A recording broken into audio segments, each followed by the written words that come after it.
ప్రియమైన దేవుని సంగమా, కూడి వచ్చిన మీ అందరికీ మన రక్షకుడైన యేసుక్రీస్తు వారి నామములో నా శుభాభివందనాలు. ఇది ఒక మంచి సంఘటనని మనం నేర్చుకునే ప్రయత్నం చేద్దాం. గత వారం మనం కాసేపు ఇంటి వద్ద ఒక పాఠం మనం ఆల్రెడీ మాట్లాడుకున్నాం. తదుపరి పాఠాన్ని కంటిన్యూ చేసే ప్రయత్నం చేద్దాం. అక్కడ మాట్లాడుకున్న పాఠం ఏంటంటే, కుటుంబంగా దేవుని పరిచర్య ఎలా చేయాలి, కుటుంబంగా దేవుని పరిచర్య ఎలా చేయాలని అక్కడ ఒక పాఠం మాట్లాడుకున్నాం. రెండో పాఠం ఏంటంటే కుటుంబంపై సాతాను ఎలా దాడులు చేస్తున్నాడు. పాఠం పేరేంటి? కుటుంబంపై సాతాను ఎలా దాడులు చేస్తున్నాడు.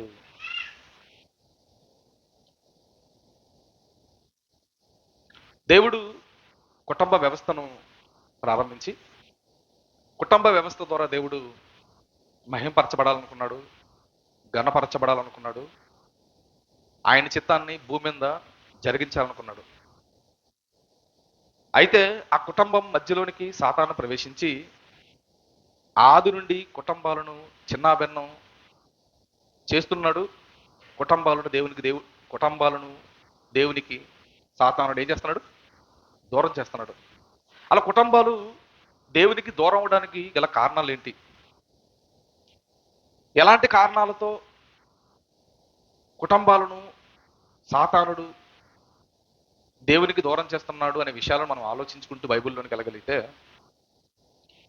ఎలా దాడులు చేస్తున్నాడు, కుటుంబాలను ఎలా దాడులు చేస్తున్నాడు, ఎలా పాడు చేస్తున్నాడు, ఎలా చిన్నాభిన్నం చేస్తున్నాడు అనే విషయాలను మనం జాగ్రత్తగా బైబిల్ గ్రంథంలోకి వెళ్ళి కొన్ని విషయాలను మనం పరిశీలించగలిగితే, ప్రతి కుటుంబానికి ఒక శత్రువు ఉన్నాడు. ప్రతి కుటుంబానికి ఒక శత్రువు ఉన్నాడు. వాడెవడో కాదు, వాడి పేరు అపవాది. మళ్ళీ చెప్తానండి, ప్రతి కుటుంబానికి ఒక శత్రువు ఉన్నాడు. వాడెవడో కాదు, అపవాది. చాలా మందికి విషయం తెలియక అత్త అనుకుంటుంది నా కోడలే ఆ శత్రువు అనుకుంటుంది.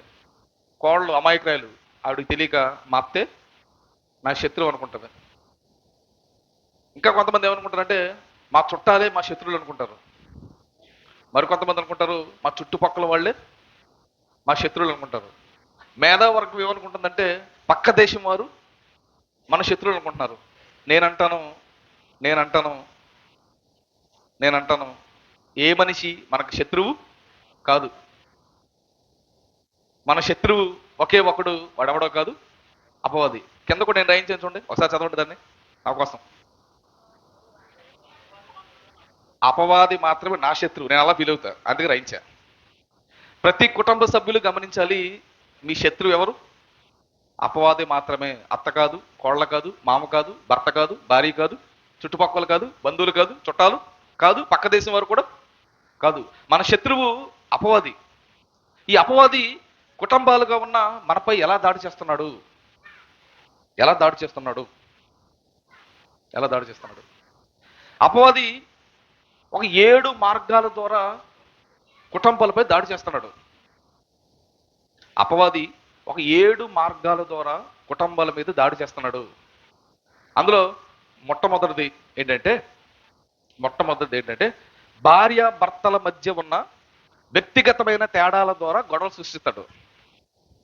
మళ్ళీ చెప్తున్నానండి, భార్య భర్తల మధ్య ఉన్న వ్యక్తిగతమైన తేడాల ద్వారా గొడవలు సృష్టిస్తాడు. భార్య భర్తలు ఇరువురు ఒకేలాంటి మనుషులు కాదు. బైబిల్ గ్రంథంలో వీరి కొరకు రాయబడిన పదం ఏంటంటే, ఆదికాండము 1వ అధ్యాయం 27వ వచనాన్ని మీరు జాగ్రత్తగా పరిశీలన చేయగలిగితే,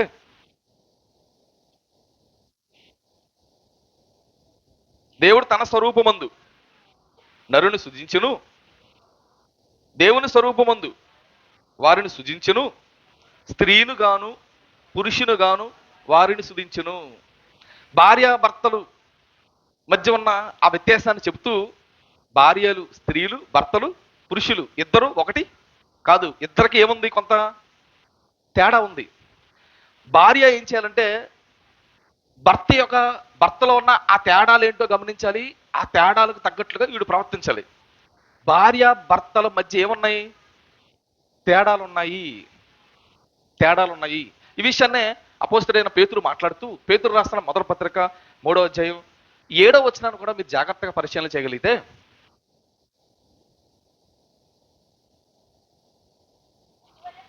అటువలే పురుషులారా జీవమను కృపావరములో మీ భార్యలు మీతో పాలువారై ఉన్నారన్న సంగతిని ఎరిగి ఎక్కువ బలహీనమైన ఘటమని భార్యలను సన్మానించండి. పురుషులతో చెప్తున్నాడు, భార్యలు బలహీనమైన ఘటాలు అంటే స్త్రీల పురుషులు లేడు, పురుషుల్లో స్త్రీ లేదు, తేడాలు ఉన్నాయి. పురుషులు గమనించాలి, స్త్రీలో కొన్ని తేడాలు ఉన్నాయి. ఆ తేడాలను గమనించి నువ్వేం చేయాలి? జాగ్రత్తగా జ్ఞానం చొప్పున కాపురం చేయాలి. స్త్రీలో కొన్ని తేడాలు ఉన్నాయి, అలాగే పురుషుల్లో కూడా కొన్ని తేడాలు ఉన్నాయి. స్త్రీలు గమనించాలి, మా ఆయనలో కొన్ని తేడాలు ఉన్నాయని. భర్త గమనించాలి, మా ఊళ్ళో కొన్ని తేడాలు ఉన్నాయని. ఈ తేడాలు తెలియకపోతే నీ భర్త నువ్వు అర్థం చేసుకోలేవు. ఈ తేడాలు తెలియకపోతే నీ భార్య నువ్వు అర్థం చేసుకోలేవు. ఇప్పటికీ చాలా మంది భార్య భర్తలు చెప్పే మాట ఏంటి చెప్పనా? మా ఆయన నాకేమవట్లేదు, అర్థం కావట్లేదు, మా ఆవిడ నాకు అర్థం కావట్లేదు అంటారు. ఎందుకు అర్థం కావట్లేదు అంటే భర్తలో ఉన్న తేడాలు ఈవిడికి తెలియదు కనుకనే భర్త ఏమవట్లేదు, అర్థం కావట్లేదు. భార్య నాకు అర్థం కావట్లేదు అంటే భార్యలో ఉన్న తేడాలు భర్తకి తెలియదు కనుకనే ఆవిడ నాకు అర్థం కావట్లేదు అంటున్నాడు. అంటే భార్యలో ఉన్న తేడాలు భర్తకి తెలిసింది అనుకోండి, భార్యని ఈజీగా భర్త ఏం చేయొచ్చు, అర్థం చేసుకోవచ్చు. భార్యలో ఉన్న తేడాలు భర్త గమనించాడు అనుకోండి, భార్యను ఈజీగా భర్త ఏం చేయొచ్చు, అర్థం చేసుకోడు. అంటే భార్య భర్తలు ఇరువురు ఒకరినొకరు అర్థం చేసుకోవాలంటే అసలు వారిలో ఉన్న తేడాలు ఏంటో, వీరిలో ఉన్న తేడాలు ఏంటో ఇరువురికి ఏమవ్వాలి, తెలియాలి. అసలు భార్య భర్తలు, స్త్రీ పురుషుల మధ్య ఉన్న ఈ తేడాలు ఏంటి అని మనం జాగ్రత్తగా పరిశీలించుకుంటూ ముందుకెళ్ళగలిగితే ఈ తేడాలను చూపించే సాతాను కుటుంబాల మీద దాడులు చేస్తున్నాడు. ఈ తేడాలు ముందుగానే మనం ఏం చేయాలి, తెలుసుకోవాలి. ఈ తేడాలు ముందుగా తెలుసుకున్నాం అనుకోండి, సాతానికి అవకాశం ఇవ్వడానికి అవకాశం ఉండదు. ఈ తేడాలు తెలియకపోయేసరికి సాతానికి మనం అవకాశం ఇస్తున్నాం. ఏంటి పురుషుడికి స్త్రీకి మధ్య ఉన్న తేడాలు ఏంటి అని మనం ఆలోచిస్తున్నప్పుడు 2 రకాలైన తేడాలు ఉన్నాయండి. జాగ్రత్త చెప్తాను, 2 రకాలైన తేడాలు ఉన్నాయి. ఒకటి శారీరకమైన తేడాలు, 2 మానసికమైన తేడాలు. శారీరకమైన తేడాలు ఉన్నాయి, మానసికమైన తేడాలు ఉన్నాయి. ముందు శారీరకమైన తేడాలు మీ ముందు పెట్టే ప్రయత్నం చేస్తాను. స్త్రీకి పురుషుడికి ఉన్న శారీరకమైన తేడాలు ఏంటి అని మనం ఆలోచిస్తున్నప్పుడు కొన్ని తేడాలు చెప్పే ప్రయత్నం చేస్తానండి.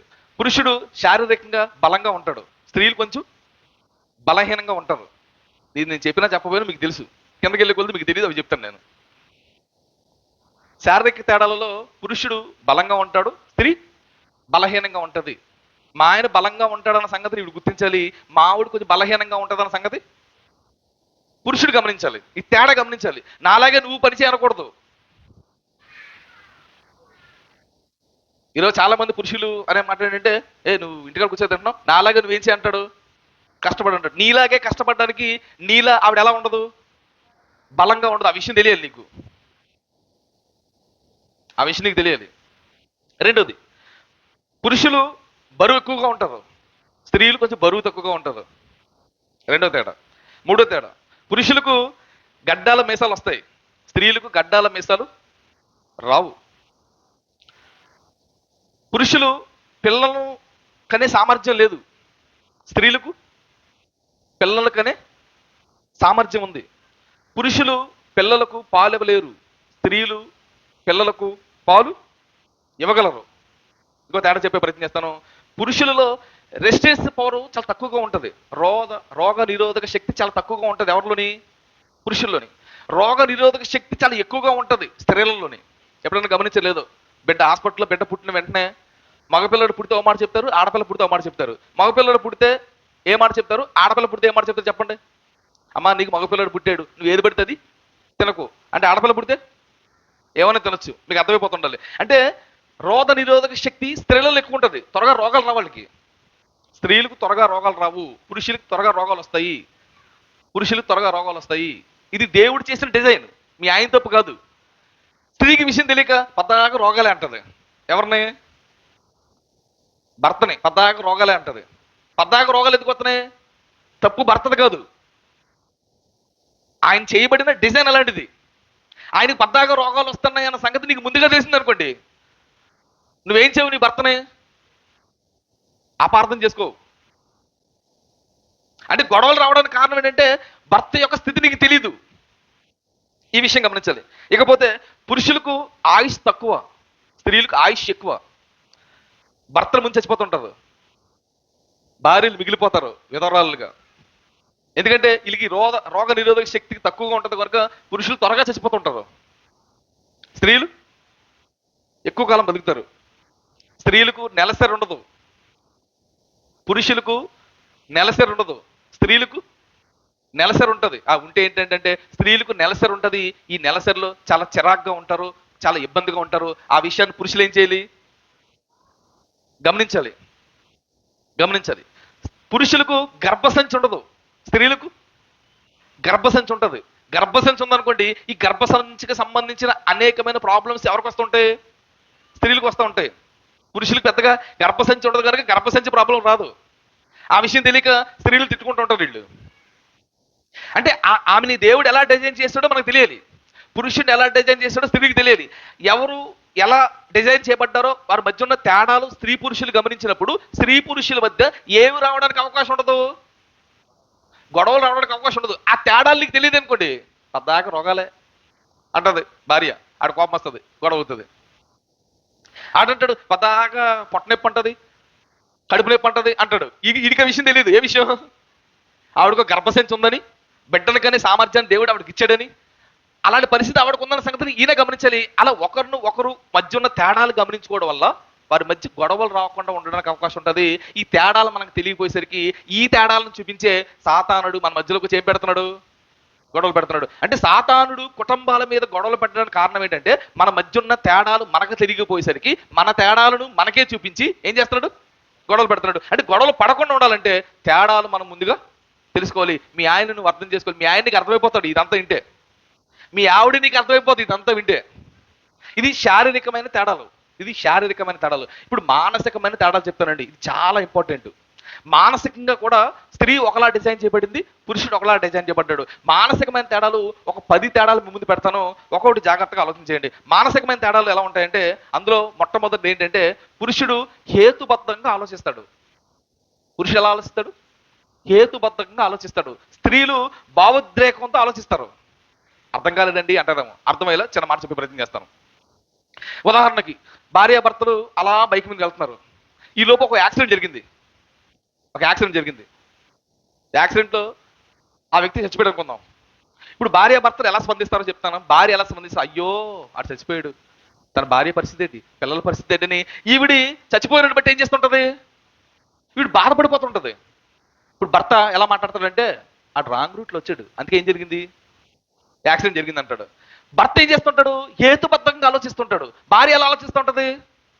ఆడు ఎవడు, ఎలా జరిగిందని ఆలోచించదు, చచ్చిపోయాడు, భార్య పరిస్థితి ఏంటి, పిల్లల పరిస్థితి, ఈవిడ ఏం చేస్తుంటది. అప్పుడు భార్య అనుకుంటది ఏంటి ఎంత కట్టినాడు మా ఆయన, అంత యాక్సిడెంట్ జరుగుతుంటే రాంగ్ రూట్లో జరిగింది అంటాడేంటి అని అనుకుంటది భార్య. భార్యకు ఒక విషయం తెలియాలి, ఏమని?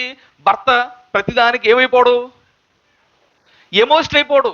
ఎమోషన్ కావట్లేదు కదా అని ఎంత కూరుడుగా ఉన్నాడేంటి, దయాదాక్షణ లేకుండా ఉన్నాడేంటి, జాలి దయ లేకుండా ఉన్నాడేంటి మా ఆయన అని మీ ఆయన్ని నువ్వేం చేసుకోకూడదు, అపార్థం చేసుకోకూడదు. పురుషుల్ని దేవుడు అలా డిజైన్ చేశాడు. ఎలా? హేతుబద్ధంగా ఆలోచిస్తుంటాడు. అది మీ ఆయన తప్పు కాదు, దేవుడు అలా అతగాడిని డిజైన్ చేశాడు. ఈ విషయం అర్థం. ఇంకో మాట చెప్పే ప్రయత్నం చేస్తాను. ఇప్పుడు ఒక భార్యాభర్తలు ఇరువురు బైక్ మీద రోడ్డు మీద వెళ్తున్నారు. భర్త ముందుగానే చెప్పాడు, రోడ్డు బాగోదు, గుంటలు ఉంటాయి, జాగ్రత్త పట్టుకో, పడిపోతామని చెప్పాడు.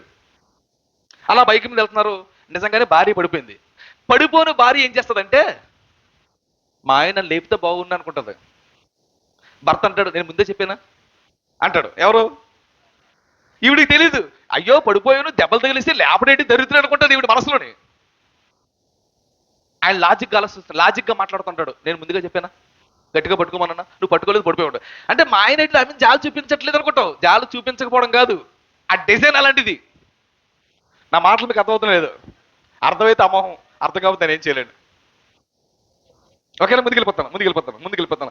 మానసికమైన తేడాలు ఉన్నాయి.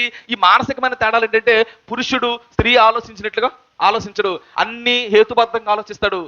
స్త్రీలు మాత్రం భావోద్వేగాలతో ఆలోచిస్తుంటది. ఇది ఒక తేడా. రెండో తేడా కూడా మీకు చెప్పే ప్రయత్నం చేస్తానండి. పురుషులు సమస్యని త్వరగా మర్చిపోతారు, స్త్రీలు సమస్యని త్వరగా మర్చిపోరు. ఉదాహరణకి మీకు అర్థం అవడం కోసం, ఇంట్లోంచి బయటకు వెళ్తున్నప్పుడు 2 తిట్లు తిట్టి, అమ్మాయిని తిట్టి, మీ అమ్మ ఇంతే, మీ నాన్న ఇంతే, మీ కుటుంబం ఇంతే అని తిట్టేసి పోతాం. మనం పోయి మన పని మనం చేసుకుంటాం, మర్చిపోతాం, తిరిగి ఇంటికి వస్తాం. వీడి ఇంటికి కూర్చొని నన్ను అంటే అన్నాడు, మా అమ్మని అన్నాడు, మా బాబుని అన్నాడు, మా కుటుంబం అన్నాడు అని అన్నం ఉండదు, అన్నం తిందు, బట్టలు వేసుకోదు, సరిగ్గా ఉండదు, ఇల్లు తొడదు, కూర్చొని ఇలా ఆలోచిస్తా కూర్చుంటది. ఈ లోపు ఇటు వస్తాడు, ఏం కూర అంటాడు, మాట్లాడదు. అన్నం పెట్టే అంటాడు, మాట్లాడదు. ఏమైంది అంటాడు, మర్చిపోయాడు. పురుషుడికున్న బలహీనత ఏంటి? మర్చిపోతాడు, మర్చిపోయాడు. ఏమైంది అంటాడు, ఏం జరిగింది అంటాడు, ఇవిడు చెప్పదు. అనేసి మాట్లాడిననేసి అని ఇవిడు సీరియస్ అవుతుంది. ఆడి కోసం తెలియక, ఏం తెలీదు, పురుషుడు సమస్యని వెంటనే మర్చిపోతారన్న సంగతిని స్త్రీకి తెలియక స్త్రీ ఏం చేస్తుంది పురుషుడి మీద, మా ఆయన మర్చిపోతారు కదా, దేవుడు అలా డిజైన్ చేశాడు కదా, అందుకే మర్చిపోయాడేమో అనుకోవాలి. ఈవిడ అనుకోదు, తెలియక అనుకోదు, మర్చిపోయాడు అనేసాడు. అనేసి మాట అనేసి అలా ఉన్నాడు అనేసి సీరియస్ అయ్యేసరికి గొడవ పెరుగుతుంది. సీరియస్ అయ్యేసరికి గొడవ పెరుగుతుంది. అర్థం చేసుకుంటే ఏమవుదు, గొడవ అవదు. స్త్రీలు గమనించాలి, పురుషులు సమస్యల్ని వెంటనే మర్చిపోతారు. స్త్రీలు పురుషులు కూడా గమనించాలి, మా ఆవిడ నేనంటే ఏమవదు, మర్చిపోతున్న సంగతిని ఇతగాడు కూడా గమనించి, పొద్దున్న అన్నాను కదా మర్చిపోలేదేమో అని ఏం చేయాలి, ఇంటికి వచ్చి అయితే సారీ చెప్పాలి, లేకపోతే నేను ప్రేమిస్తున్నానని చెప్పాలి. ఏలే పొరపాటు అనేసి నేను తెలుగు ఏం చేయాలి, చెప్పి నువ్వు సమస్య లేకుండా చేసుకోవాలి. అంటే ఇక్కడ సమస్య లేకుండా పురుషుడు చేసుకోవాలి, ఎందుకంటే ఆవిడ ఏం చేయదు, మర్చిపోదు. సమస్య లేకుండా స్త్రీలు చేసుకోవాలి, ఎందుకని పురుషులు మర్చిపోతారు కనుక. అర్థమవుతుంది నా భాష, అర్థమైతే అమోహం, లేకపోతే నేనేం చేయలేను. రెండో సమస్య ఏంటంటే, రెండో తేడా ఏంటంటే స్త్రీలు స్త్రీలు స్త్రీలు త్వరగా మర్చిపోరు, పురుషులు త్వరగా మర్చిపోతారు. ఇక మూడో తేడా చెప్పే ప్రయత్నం చేస్తాను. మూడో తేడా ఏంటంటే ప్రతికూల పరిస్థితులను ధైర్యంగా ఎదుర్కొంటాడు పురుషుడు. ప్రతికూల పరిస్థితుల్లో త్వరగా కుంగిపోతుంది స్త్రీ. మళ్ళీ చెప్పే ప్రయత్నం చేస్తానండి. ప్రతికూల పరిస్థితులను ధైర్యంగా ఎదుర్కొంటాడు పురుషుడు, ప్రతికూల పరిస్థితులు త్వరగా కుంగిపోతే స్త్రీ. అర్థం కాలేదని అంటారు. ఎగ్జాంపుల్ చెప్పే ప్రయత్నం చేస్తాను. ఉదాహరణకి నా భార్య యొక్క తల్లిగారు చనిపోయారు అనుకుందాం. ఎప్పుడో చచ్చిపోయింది లేండి, అందుకే ఆవిడ కోసం చెప్తున్నా. ఆవిడ ఎప్పుడో చచ్చిపోయింది. ఇప్పుడు మా అత్తగారు చచ్చిపోయారు. ఈ విషయాన్ని మా బామ్మరిది ఏం చేస్తాడంటే ఫోన్ చేస్తాడు, మా ఆవిడికి ఫోన్ చేస్తాడు. అక్క ఎలా ఉన్నావు అంటాడు. బాగా ఉన్నాను అంటది. బాగున్నాడా అంటాడు. బాగున్నాడు. ఫోన్ నాకు ఇస్తాడు. బావా మా అమ్మ చచ్చిపోయింది, సాయంత్రం కల్లా మా ఇంటికి మీరు వచ్చేయండి జాగ్రత్తగా అని చెప్తాడు. ఇప్పుడు భర్త ఏం చేస్తాడు, తెలివైనడు. నేనైతే ఏం చేస్తానంటే, మీ అమ్మ బాగాలేదంట, అర్జెంటుగా మనం ఏం చేద్దాం, ట్రైన్ ఎక్కి వెళ్ళిపోదాం అనేసి తెలివైనడు అయితే ఎక్కించి ఇంటికి తీసుకెళ్తాడు. ఇంటికి వెళ్ళేసరికి టెంట్ ఉంటుంది, అమ్మ చచ్చిపోయిన సంగతి తెలుస్తుంది. ఇంటికాడ ఏం చేస్తుంది అమ్మ, ఇప్పుడు ఏడుస్తుంది. ఇప్పుడు భర్త తిక్కలోడు అనుకోండి, మీ అమ్మ చచ్చిపోయిందని అనుకోండి, ఇక్కడి నుంచి ఏడ్చుకుంటూ వెళ్తుంది. పురుషుడు విషయం తెలిసినా దాన్ని లోపల పెట్టుకుంటాడు, బయటికి ఆ బాధను ఏం చేయడు, వ్యక్తపరచడు. పురుషుడు ప్రతికూల పరిస్థితుల్లో ధైర్యంగా ఉంటాడు, స్త్రీలు కుంగిపోతారు. ఈ తేడా గమనించాలి. ఇవి అనుకుంటుంది, ఇంటికాడ తెలిసిన నువ్వు చెప్పలేదు మా అమ్మ చచ్చిపోయిందని అని అనుకుంటుంది. పిచ్చిది, తెలియదు. నీ ఇంటికాడ చెప్తే ఏం చేసుకుంటూ వెళ్తావు? నిన్ను ఇంటికాడ నుంచి ఏడిపించుకెళ్ళడం ఇష్టం లేక పురుషుడు అక్కడ చెప్తాడు. పురుషుడిని నువ్వు అర్థం చేసుకోవాలి. అర్థమవుతుంది లేదు? స్త్రీలు పురుషులు ఈ తారతమ్యాలను మీరు ఏం చేయాలి, ఈ తేడాలు మీరు ఏం చేయాలి, అర్థం చేసుకోవాలి. ఇది మూడోది. నాలుగోది కూడా చెప్పే ప్రయత్నం చేస్తానండి. పురుషుడు త్వరగా స్థలాలను మారిపోతుంటాడు, స్త్రీలు త్వరగా స్థలాలను మారడానికి ఇష్టపడరు. ఉదాహరణకి ఈ ఇంటికి రెంట్ 500 అనుకోండి, ఆ పక్క ఇద్దరు 300కి ఇస్తున్నాడు అనుకో రెంట్. పురుషుడు ఏం చేస్తాడు, వెంటనే వెళ్ళిపోతాడు. 200 కోసం వెళ్ళిపోతాడు అనుకుంటుంది ఈవిడి. 200 చాలా ఇంపార్టెంట్. అసలు విషయం ఏంటంటే, ఇప్పుడు షిఫ్ట్ అయ్యారు అనుకోండి, ఖాతా కుట్టు మిస్సు, చుట్టుపక్కలంతా మిస్సు. ఈ సామాన్లన్నీ తీసుకెళ్ళి అక్కడ పెట్టడం ఇంకా భారం. స్త్రీ ఏం చేస్తుందంటే త్వరగా స్థలాలు మారడానికి ఏం చేయదు, ఇష్టపడదు. ఇది ఆ విషయం గమనించడు. 200 తేలుతారు కదా, వెళ్ళిపోదాం అంటాడు. ఇప్పుడు అన్ని తీసుకెళ్లి మోసుకెళ్ళి సెట్ చేసేది ఎవరు, స్త్రీలే.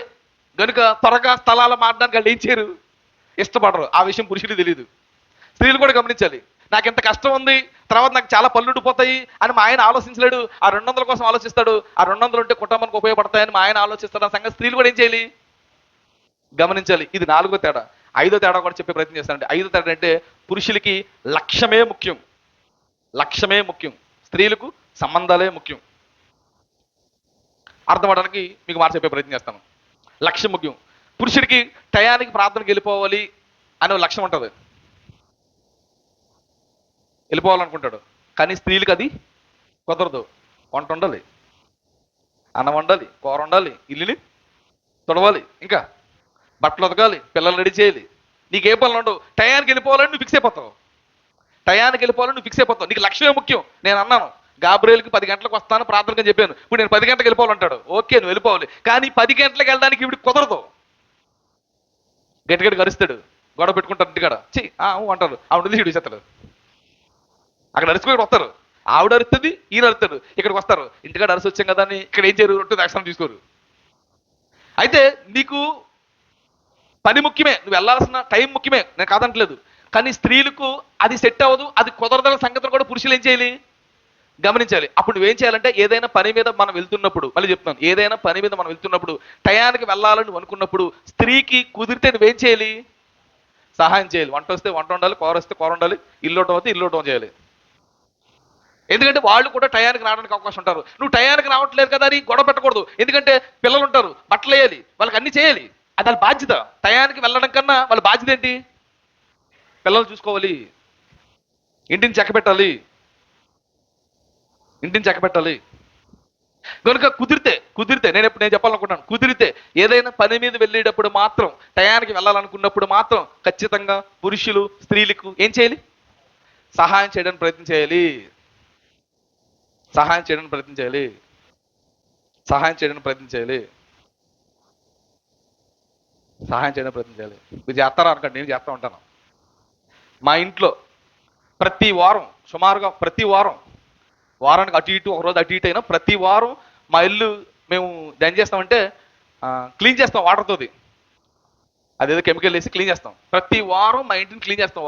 ఇంటిని, బాత్రూమ్ని ప్రతి వారం క్లీన్ చేస్తాం. ప్రతి వారం క్లీన్ చేస్తాం. 99%, 90 కాదు, 50% నేను క్లీన్ చేయడానికి రెడీ అయిపోతాను. ఒక నేను లేకపోతే అమ్మాయి చేస్తుంది, ఆ అమ్మాయికి ఇబ్బంది అయితే ఎవరో వాళ్ళు చేస్తుంటారు. 90% నేను చేయడానికి ప్రయత్నం చేస్తుంటాను. అంటే ఏదో ఒక పని, అన్ని పనులు నాకు తెలియదు కనుక పోవటమే కదా, కర్రపెట్టలా అంటే అయిపోతుంది కదా, ఈజీగా ఉంటుందని చేస్తూ ఉంటాను నాకు తెలిసిన పని. అంటే ఇంటిని శుభ్రం చేయడానికి అప్పుడప్పుడు నేను కూడా ఏం చేస్తుంటాను, సాయం చేస్తుంటాను. అంటే మన టయానికి వెళ్ళాలి అని పురుషులు అనుకున్నప్పుడు టయానికి స్త్రీలు రాలేరు కనుక, అలా టయానికి వెళ్ళాలి అనుకున్న సమయంలో పురుషులు కుదిరితే స్త్రీలకు ఏం చేయాలి, సాయం చేయడానికి మీరు ప్రయత్నం చేస్తే త్వరగా పని అవుతుంది, టయానికి వెళ్ళడానికి అవకాశం ఉంటుంది. కనుక నాకు అన్ని సంబంధం లేదు, నేను టయానికి వెళ్ళాలి, నువ్వు టయానికి రావట్లేదని గొడవ పెట్టుకోకూడదు. ఎందుకు గొడవ పెట్టుకోకూడదు అంటే, ఆవిడకి టయానికి వెళ్ళడం కన్నా ఇంటికాడ కుటుంబం చాలా ముఖ్యం. ఆవిడ కుటుంబాన్ని ముఖ్యంగా చూస్తూ ఉంటుంది, బంధాలను ముఖ్యంగా చూస్తూ ఉంటుంది. మగవాడు మాత్రం లక్ష్యాన్ని మాత్రం ముఖ్యంగా చూస్తుంటాడు. అంటే మా ఆయన దాన్నే ముఖ్యంగా చూస్తాడు అని స్త్రీలు కూడా గమనించి ఏం చేయాలి, కుదిరితే మా ఆయన ఎలా గెలప చేయడు కనుక ఆ రోజు గంట ముందు లేసి పనులేని చేద్దాం స్త్రీలు అనుకోవాలి. లేదు ఒకవేళ మీ ఆవిడ లెగలేదు అనుకోండి, కుదిరితే నువ్వు హెల్ప్ చేసి ఆ పనిని జరిగించుకొని టయానికి వెళ్ళడానికి ఏం చేయాలి, ప్రయత్నం చేయాలి. అంటే అప్పుడప్పుడు స్త్రీలకి పురుషులు కూడా ఏం చేస్తుండాలి, సహాయం చేస్తూ ఉండాలి. ఇంటిని కుదిరితే పురుషులు అప్పుడప్పుడు ఏం చేయండి, శుభ్రం చేయండి. ఎంతమంది ఇంటిని వారానికి ఒకసారన్నా కడుక్కుంటారు చెప్పండి.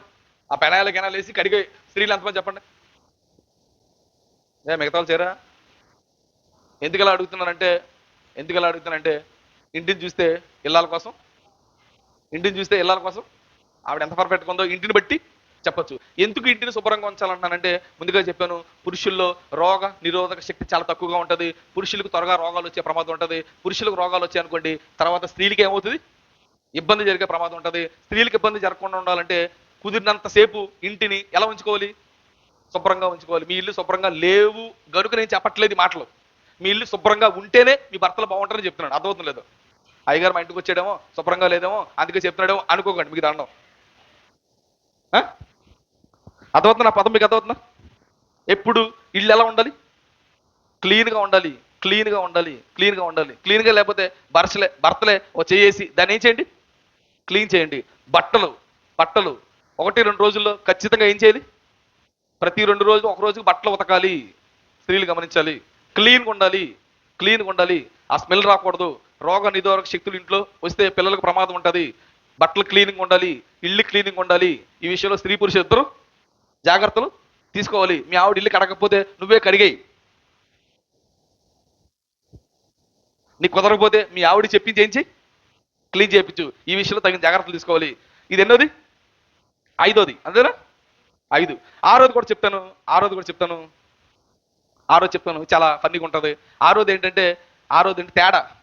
ఇంకా తేడాల దగ్గర ఉన్నాం, ఇంకా చాలా విషయాలు చెప్పాలి. తేడాలే ముఖ్యమైన కనుక తేడాలు చెప్పే ప్రయత్నం. తేడాలు ఆ రోజు ఏంటంటే, భర్తలకు విషయం తెలిస్తే చాలు, కానీ స్త్రీలకు వివరంగా తెలియాలి. నేను మీటింగ్కి వెళ్ళి వస్తాను, అర్థమవడం చెప్తాను. నేను మీటింగ్కి వెళ్ళి వస్తాను, వచ్చాను అనుకోండి, మా ఆవిడ అడిగితే ఎలా జరిగింది అంటాను, చాలా బాగా జరిగింది అంటాను అనేసి బ్యాగ్ పక్కన పడేసి ఆ బాతులోకి వెళ్తాను, స్నానం చేస్తాను, వెళ్ళి పడుకుంటాను. ఈలో మళ్ళీ వస్తుంది, ఎంతమంది వచ్చారు, స్టేషన్కి ఎవరైనా వచ్చారా, నీకు రూమ్ ఇచ్చారు లేదా, ఫుడ్ బాగా పెట్టారా, మజ్జిగ ఇచ్చారా నీకు. ఈ లోపు నేను చిరాకు ఉంటాను, అలిసిపో ఉంటాను, సమాధానం ఏం చేయండి, నేను చెప్పను. ఈవిడికి ఏంటి, వివరంగా తెలుసుకోవాలి. స్త్రీలకున్న వీక్నెస్, స్త్రీలు వివరంగా తెలుసుకోవాలనుకుంటారు, పురుషుడికి అంత వివరంగా అవసరం లేదు, జస్ట్ తెలిస్తే చాలు. స్త్రీలకు ఈ బలహీనత ఉంది కనుక మనం వీలైనంత వరకు పురుషులు ఏం చేయడం ప్రయత్నం చేయాలి, వివరంగా చెప్పడానికి, సమాధానం చెప్పడానికి మనం సిద్ధం చేయాలి. నేను చాలా విషయాలు చెప్తాను, కొన్ని విషయాలు చెప్పను. ఏ విషయాలు చెప్పనంటే, నేను చెప్తే అర్థమవుతాయి అనుకుంటే వివరంగా చెప్తా, పని కట్టుకొని కూర్చొని మా ఆవిడ దగ్గర, ఆవిడకి అర్థమవుతాయి అనుకుంటే వివరంగా చెప్తా. ఈ విషయం నీకు అర్థం కాదు, సైలెంట్గా ఉండి అంటాను. అలాంటి 2-3 విషయాలు చెప్తాను. ఎవడో బయటకు వస్తాడు, ఆడెవడో ఇల్లు ఎత్తుకుంటూ వస్తాడు, ఎత్తుకుంటూ వస్తూ అప్పారావు గారు ఇల్లు ఎక్కడని అడుగుతాడు. ఎవరిని, నన్ను అడుగుతాడు. ఆడెవడో నాకు తెలియదు. ఇంట్లోకి వచ్చిన తర్వాత ఎవరండి అంటారు. ఎవరో అప్పారావు ఇంటిని అడుక్కుంటూ వచ్చాడు, అప్పారావు అంటా అన్న. ఏ అప్పారావు అని అడుగుతుంది. ఆ అప్పారావు నాకు కూడా తెలియదు, నీకు ఎందుకు ఇప్పుడు అంటే. ఇలా ఆడవాళ్ళ యొక్క మనస్తత్వం ఎలా ఉంటుంది అంటే, అన్ని వివరంగా తెలుసుకోవాలనుకుంటారు. అది దేవుడు అలా వారిని డిజైన్ చేశాడు. పురుషుడు ఏం చేయడు, అంత వివరంగా తెలుసు, జస్ట్ తెలిస్తే చాలు. యాక్సిడెంట్ అయిందా, ఆ ఫోన్లే, ఎవరికైంది, ఏం జరిగింది, ఎన్ని కావాలి వీళ్ళకి. కనుక అన్నీ తెలుసుకోవాలనుకుంటారు కనుక వీలైనంత వరకు పురుషులు అన్నీ చెప్పడానికి ప్రయత్నం చేయండి. మీరు చిరాకు పడకండి, చిరాకు పడితే గొడవ అవుతుంది, గొడవ అయితే కుటుంబంలో ప్రాబ్లం వస్తుంది. వారికున్న ఆ తేడాన్ని మీరు గమనించి తేడాకు తగ్గట్లుగా పురుషులు ఏం చేయడానికి ప్రయత్నం చేయాలి, చెప్పడానికి ప్రయత్నం చేయాలి. స్త్రీలు కూడా విషయం గమనించాలి, పురుషుడు అన్ని వివరంగా చెప్పడానికి ఏం చేయడు, ఇష్టపడ్డు. కనుక ఆ విషయాన్ని కూడా గమనించి ఆడు చెప్పిన దాంట్లో విని నోరు మూసుకుంటానికి ప్రయత్నం చేయండి. లాగారు అనుకోండి, తెగేవారు లాగారు అనుకోండి, తెగిపోద్ది, అదో గొడవ జరిగే ప్రమాదం ఉంటుంది. వారికున్న బలహీనత ఏంటంటే వివరంగా తెలుసుకోవాలనుకోడు, వీళ్ళకున్న బలహీనత ఏంటంటే వివరంగా తెలుసుకోవాలనుకుంటారు. కనుక స్త్రీలు పురుషులు ఈ విషయాలు ఏం చేయాలి, అర్థం చేసుకోవాలి. నువ్వు అర్థం చేసుకోలేదు అనుకోండి, ఆవిడ సంగతి నీకు అర్థం కాలేదు అనుకోండి, గొడవ జరుగుతుంది. నీ సంగతి దానికి అర్థం కాలేదు అనుకోండి, గొడవ జరుగుతుంది. ఇతర సంగతి ఇతరికి అర్థం అనుకోండి, గొడవ జరగడానికి ఏముండదు, అవకాశం ఉండదు. ఈ విషయాలు మీకు అర్థం కాకపోయేసరికి సాతాను మధ్యలోకి వస్తాడు. మీ ఆయన నువ్వు చెప్పిందల్లా వెంటలేదని నేను రెచ్చగొడతాడు, గొడవ పెడతాడు. మీ ఆవిడ చెప్పినా కూడా వింటలేదు, పదే పదే నేను అడుగుతుంది అని నిన్ను రెచ్చగొడతాడు, నీదేం పెడతాడు, గొడవ పెడతాడు. అంటే సాతానుడు గొడవలు పెట్టడానికి కారణాలు ఏంటంటే, మన మధ్య ఉన్న తేడాలు మనకు తెలియకుండా చేసి, మన మధ్య ఉన్న తేడాలు చూపించి మన మధ్య మనకేం పెడతాడు, గొడవలు పెడతాడు. ఇది 6వ కారణం. 7వ కారణాన్ని కూడా చెప్పే ప్రయత్నం చేస్తాను.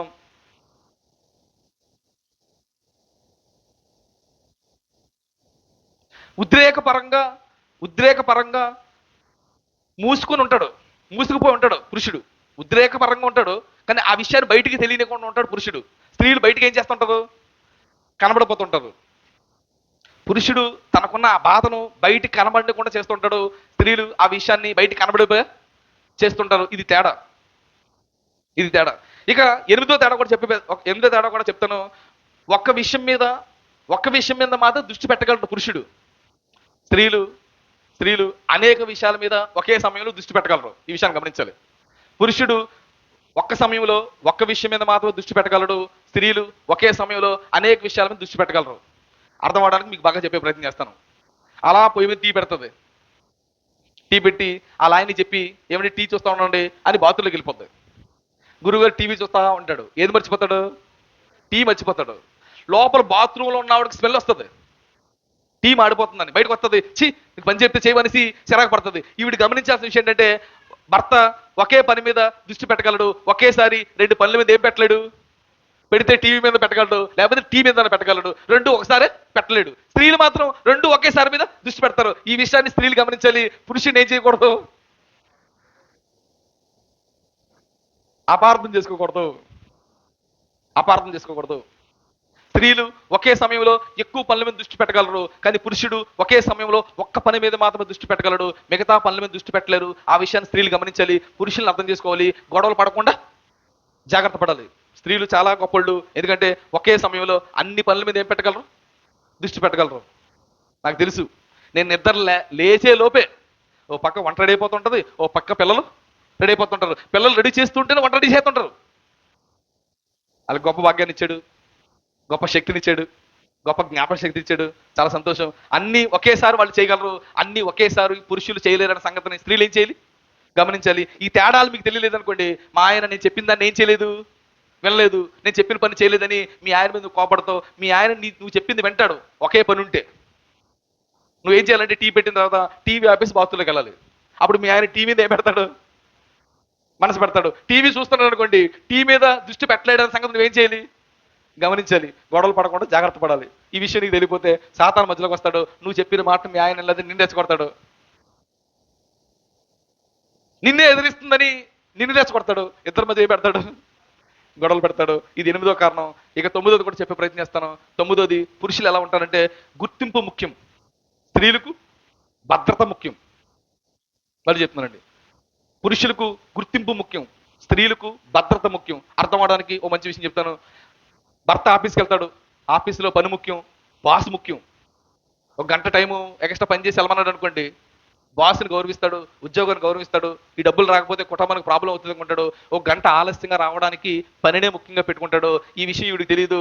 6 గంటలకల్లా మా ఇంటికి రావాలి కదా, 6 గంటలకు ఇంటికి రాకపోతే మా పరిస్థితి ఏంటి, పిల్లల పరిస్థితి ఏంటి అని కుటుంబం కొరకు ఆలోచిస్తుంటది. వీడు కుటుంబం కొరకు ఆలోచిస్తుంటది, ఆయన మాత్రం పని కొరకు ఆలోచిస్తుంటాడు.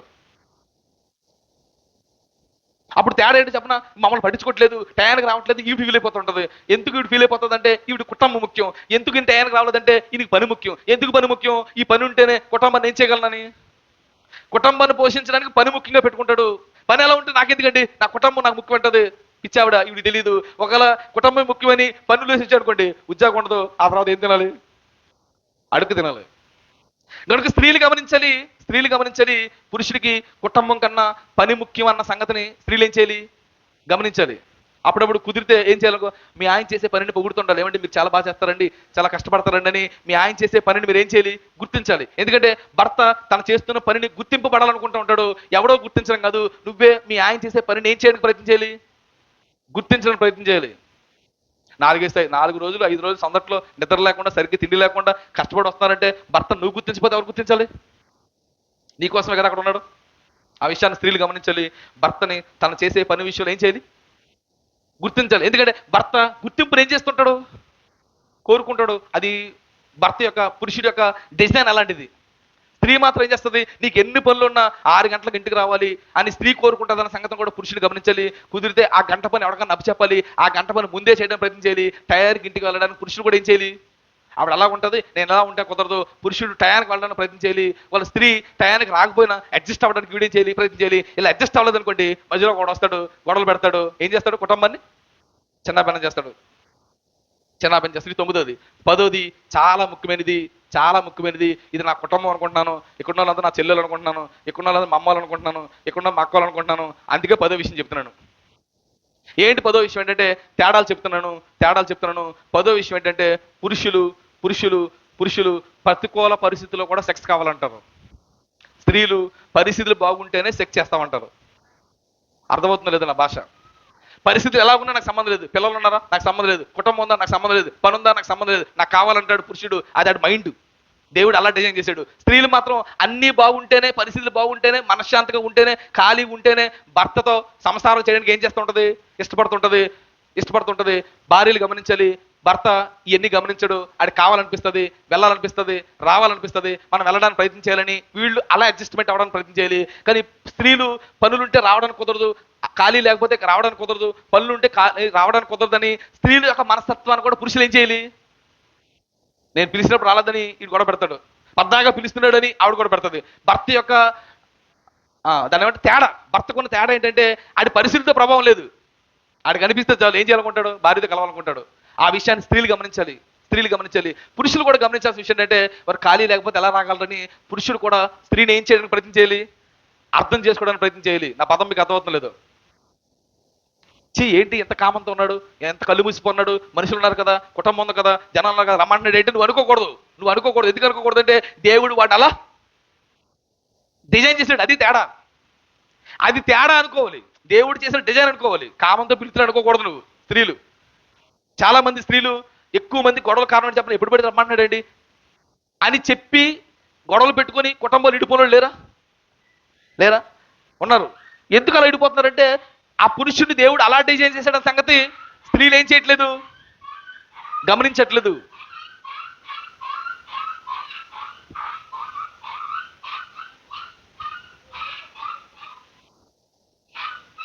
ఓకే ఓకే ఓకే ఓకే స్త్రీలు స్త్రీలు స్త్రీలు గమనించాలి. తన భర్త యొక్క ఆ తేడాన్ని గమనించాలి. నీలా ఆయన ఆలోచించడు, నీలా ఆలోచించడు. పరిస్థితులు అర్థం చేసుకొని వెళ్ళాలని నువ్వు అనుకుంటావు, పరిస్థితులతో సంబంధం లేకుండా రమ్మని అడంటాడు. దానికి ఏం చేయాలంటే భర్తకి నువ్వు కుదిరితే, ఏమిటి పిల్లలు ఉన్నారండి, కుటుంబం ఉందండి, లేదా నాకు బాగోలేదండి, పరిస్థితి బాగోలేదండి, చక్కగా మీ ఆయన్ని ఒప్పించుకొని నువ్వు చక్కగా సంసారం చేసుకోవడానికి ప్రయత్నం చేయాలి. అలా నువ్వు ఒప్పించుకోకుండా నువ్వు ఇలా అంటాడు అలా అంటాడు అన్నావు అనుకోండి, గొడవ అవుతుంది, ఆడు ఫీల్ అవుతాడు, కుదిరితే వేరే కాపురం వాడు పెట్టేస్తాడు. వేరే కాపురాలు ఎక్కువ మంది పెట్టడానికి ఇవే కారణాలు. నాకు తెలుసు నాకు ప్రత్యేకంగా నాగేశ్వరరావు కూడా 1-2 సార్లు వచ్చిన నాతోటి, మేము ఎక్కువ మీటింగులు తీరిస్తే ఈ మీటింగులో ఉన్న ప్రాబ్లమ్స్ ఇవే. ఎందుకంటే వేరే కాపురం పెట్టామంటే రానంటుంది. ఎందుకమ్మా అంటే పద్దాకి ఏదో రమ్మంటున్నాడు. ఈవిడికి తెలీదు వాడిని దేవుడు అలర్ట్ చేసేసాడని. వాడికి తెలియదు ఆవిడకి అన్ని ఖాళీ లేకపోతే ఏం చేయలేదని. రాదన్న సంగతి గమనించాలి. పురుషులకు విషయం అదవ్వాలి. స్త్రీలు పరిస్థితులు బాగోకపోతే సంసారాన్ని దగ్గరికి రావడానికి వాళ్ళు ఇష్టపడరన్న సంగతి పురుషులు గమనించాలి, స్త్రీలు కూడా గమనించాలి. పురుషులు అవన్నీ చోటు రమ్మంటాడని భర్తను అర్థం చేసుకోవడానికి ప్రయత్నం చేయాలి. వీళ్ళిద్దరూ అండర్స్టాండ్ మీద సంసారాలు జరిగితేనే కుటుంబాలు బాగుంటాయి. అండర్స్టాండింగ్ ప్రాబ్లం వచ్చిందా ఆ గుట్టు బయటకు వస్తుంది, సమస్య పెద్దదవుతుంది, గొడవ పెరుగుతుంది, కుటుంబాలు ఏమవుతాయి, విడిపోతాయి. అంటే కుటుంబాలు విడిపోవడానికి ప్రధానమైన ఒక 10 కారణాలు చెప్పాను. ఈ 10 కారణాల్లో ఉన్న తేడాలను స్త్రీ పురుషులు గమనించినప్పుడు మాత్రమే స్త్రీ పురుషుల మధ్య, కుటుంబాల మధ్య గొడవలు రావడానికి ఏముండదు, అవకాశం రాదు. ఈ తేడాలు తెలియలేదనుకోండి, ఈ తేడాలు మీకు తెలియలేదనుకోండి, మీ ఆయన కోసం నీకు తెలియలేదనుకోండి, నువ్వు గొడవ పడుతుంటావు. మీ ఆవిడ కోసం నీకు తెలియలేదనుకోండి, నువ్వు గొడవ పడుతుంటావు. ఈ విషయాల్ని ఇరువురికి ఈ తేడాలు తెలియదు కనుక మధ్యలో సాతానుడు వస్తాడు, రెచ్చగొడతాడు, గొడవలు పెడతాడు, కుటుంబ వ్యవస్థను ఏం చేస్తాడు, పాడు చేస్తాడు. అంటే కుటుంబాలు ఎక్కువగా పాడైపోవడానికి ప్రధానమైన కారణం ఏంటంటే ఇరువురు మధ్య ఉన్న తేడాలు. అసలు దేవుడు ఎందుకు తేడాలు పెట్టాడండి, గోల ఎందుకండి, గొడవలు రాకుండా ఉంటే, తేడాలు లేకుండా ఉంటే బాగుంది కదా అని మీరు అనుకోవచ్చు. తేడాలు పెట్టడానికి ఒక కారణం ఉంది. ఏంటి ఆ కారణం కూడా చెప్పి ప్రయత్నం చేస్తాను. ఒకరిపై ఒకరు ఆధారపడి జీవించాలి, అలాగే ఒకరికొకరు సహాయంగా ఉండాలనే దేవుడు ఈ తేడాలు పెట్టాడు. ఒకరి మీద ఒకరు ఆధారపడాలి. చాలా మంది స్త్రీలు భర్తను విడిచిపెడుతుంటారు. ఆడి మీద నేను ఆధారపడండి, నా కాలు మీద నేను బతుకుతానండి, నాకు ఉద్యోగం ఉందండి, నాకు భర్త వద్దని భర్తను విడిచిపెడుతుంది. ఆవిడ ఉద్యోగం ఆధారం లేదనుకోండి, నోరు మూసి ఎవరితో ఉంటుంది, భర్త ఉంటుంది. ఎందుకంటే ఒకరి మీద ఒకరు ఆధారపడడం వల్ల కుటుంబాలు స్ట్రాంగ్గా ఉంటాయి, విడిపోకుండా ఉండడానికి అవకాశం ఉంటాయి. ఒకరి మీద ఒకరు ఆధారపడలేదు అనుకోండి, ఒకరు ఏకాకలు అయిపోతారు, కుటుంబాలు ఏమైపోతాయి, విడిపోతాయి. అంటే కుటుంబాలు విడిపోకుండా ఉండడానికే దేవుడు తేడాలు పెట్టాడు. ఈ తేడాలు ఎందుకు పెట్టాడు అంటే ఒకరి మీద ఒకరు ఏం చేయడానికి, ఆధారపడడానికి, సహాయం చేయడానికి. భర్త భార్యకి సహాయం చేయాలి, భార్య భర్తకు సహాయం చేయాలి. భర్త భార్య మీద ఆధారపడాలి, భార్య భర్త మీద ఆధారపడాలి.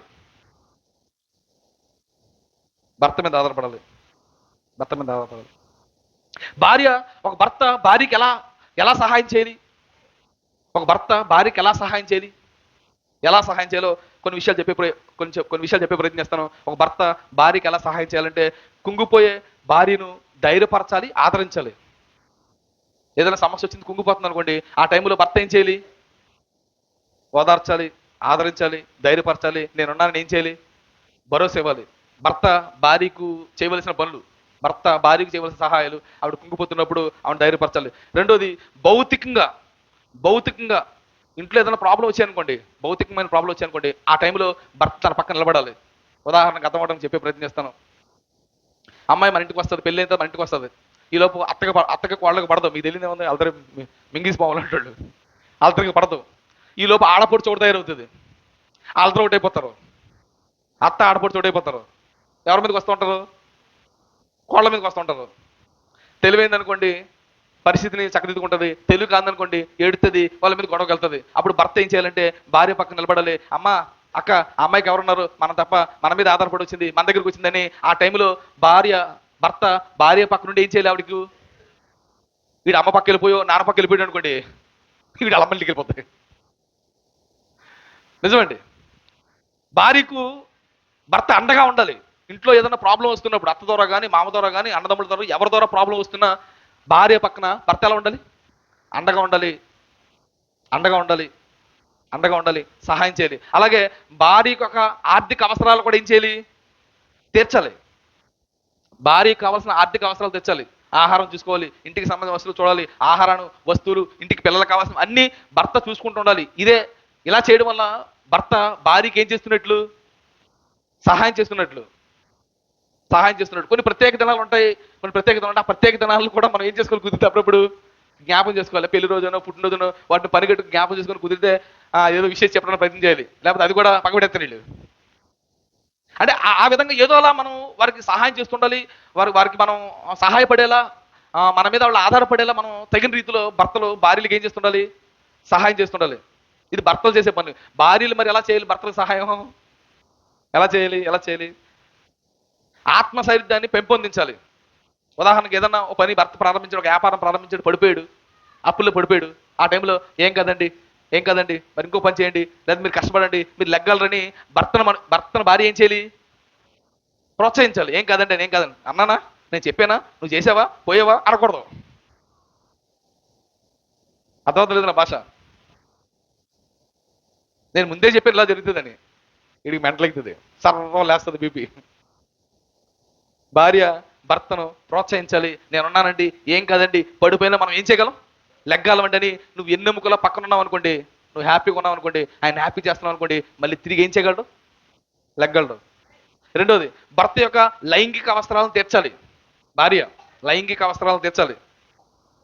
భర్త ఓవర్కనే టెంప్ట్ అయిపోతుంటాడు, దేన్ని చూసినా టెంప్ట్ అయిపోతుంటాడు, అందంగా ఉన్న దేన్ని చూసినా భర్త టెంప్ట్ అయిపోతుంటాడు. భర్త యొక్క ఆలోచన గమనించాలి భార్య. లైంగిక కోరికలు తీర్చడానికి ఏం చేయాలి? ఆవిడ ఎప్పుడు ముందుండాలి? ఉండాలి. మీకు అర్థమయ్యేలా మాట చెప్పే ముందుకెళ్ళే ప్రయత్నం చేస్తాను. భర్తకు భార్య కడుపు నిండా ఆహారం పెట్టి పంపించాలి. భర్త కడుపు నిండా ఆహారం తిని బయటికి వెళ్ళిన తర్వాత ఇంకెవడో వచ్చి రారా మళ్ళీ తిందామంటే ఏమంటాడు? ఆలో నిడిగా పోరా అంటాడు. భర్త మరొక ఇంటికాడికి వెళ్ళి కక్కుర్తిగా తినకుండా ఉండాలంటే భార్య కావలసిన విధంగా ఆహారాన్ని పెట్టి ఏం చేయాలి? పంపించాలి. ఆ విధంగా ఒక భార్య భర్తకి ఏం చేయాలి? సహాయం చేస్తుండాలి. అన్ని విషయాలను భర్తను అర్థం చేసుకొని సహకారిగా ఉండాలి భార్య. అన్ని విషయాలను భార్య భర్తను ఏం చేసుకోవాలి? అర్థం చేసుకోవాలి. సెక్స్ పరంగా అర్థం చేసుకోవాలి, ఆర్థిక పరంగా అర్థం చేసుకోవాలి, వ్యాపార పరంగా అర్థం చేసుకోవాలి. తన పనుల ప్రకారంగా కూడా భార్య భర్తను ఎప్పుడు ఏం చేస్తుండాలి? అర్థం చేసుకోవాలి.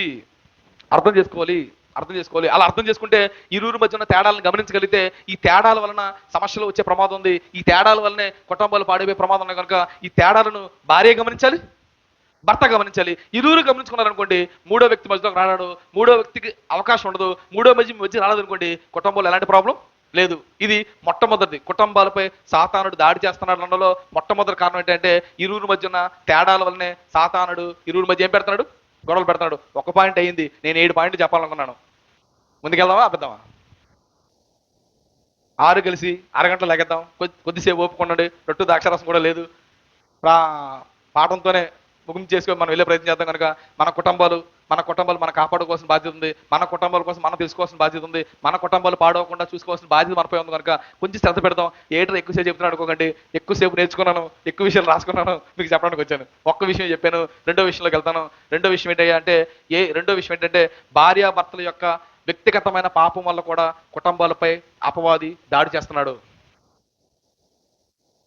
రెండో కారణం, భార్య భర్త యొక్క వ్యక్తిగతమైన పాపాల వల్ల కూడా అపవాది కుటుంబాలపై ఏం చేస్తున్నాడు? దాడి చేస్తున్నాడు. భర్త వ్యక్తిగతంగా పాపం చేస్తుంటాడు, ఎవరికి తెలియదు అనుకుంటాడు దిక్కుమాలుడు. భార్య కూడా వ్యక్తిగతంగా పాపం చేస్తుంటది, ఎవరికి తెలియదు అనుకుంటారు. కానీ బైబిల్ చెప్తుంది, కీర్తనల గ్రంథము 19వ కీర్తన 12వ వచనం. చక్క లాగేద్దాం. స్పీడ్ పెంచుతాను, కొంచెం ఇంజనీర్ స్టార్ట్ చేస్తాను, కొంచెం మీరు అర్థం చేసుకోండి. కీర్తనల గ్రంథము 19వ కీర్తన 12వ వచనం. తన పొరపాటును కనుగొనవాడెవడు? నేను రహస్యముగా చేసిన పాపములను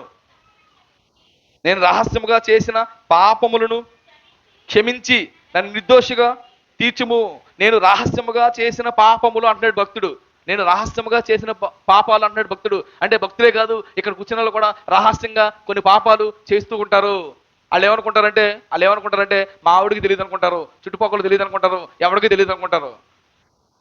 రహస్య పాపాల వల్ల కూడా ప్రమాదం జరిగే అవకాశం ఉంటుంది. భక్తుడు అర్థమైపోయింది, నా రహస్య పాపాల వల్ల కూడా నా కుటుంబానికి ప్రాబ్లం వచ్చే అవకాశం ఉంది. కనుక నా రహస్య పాపాలు కూడా ఏం చేయదేవా?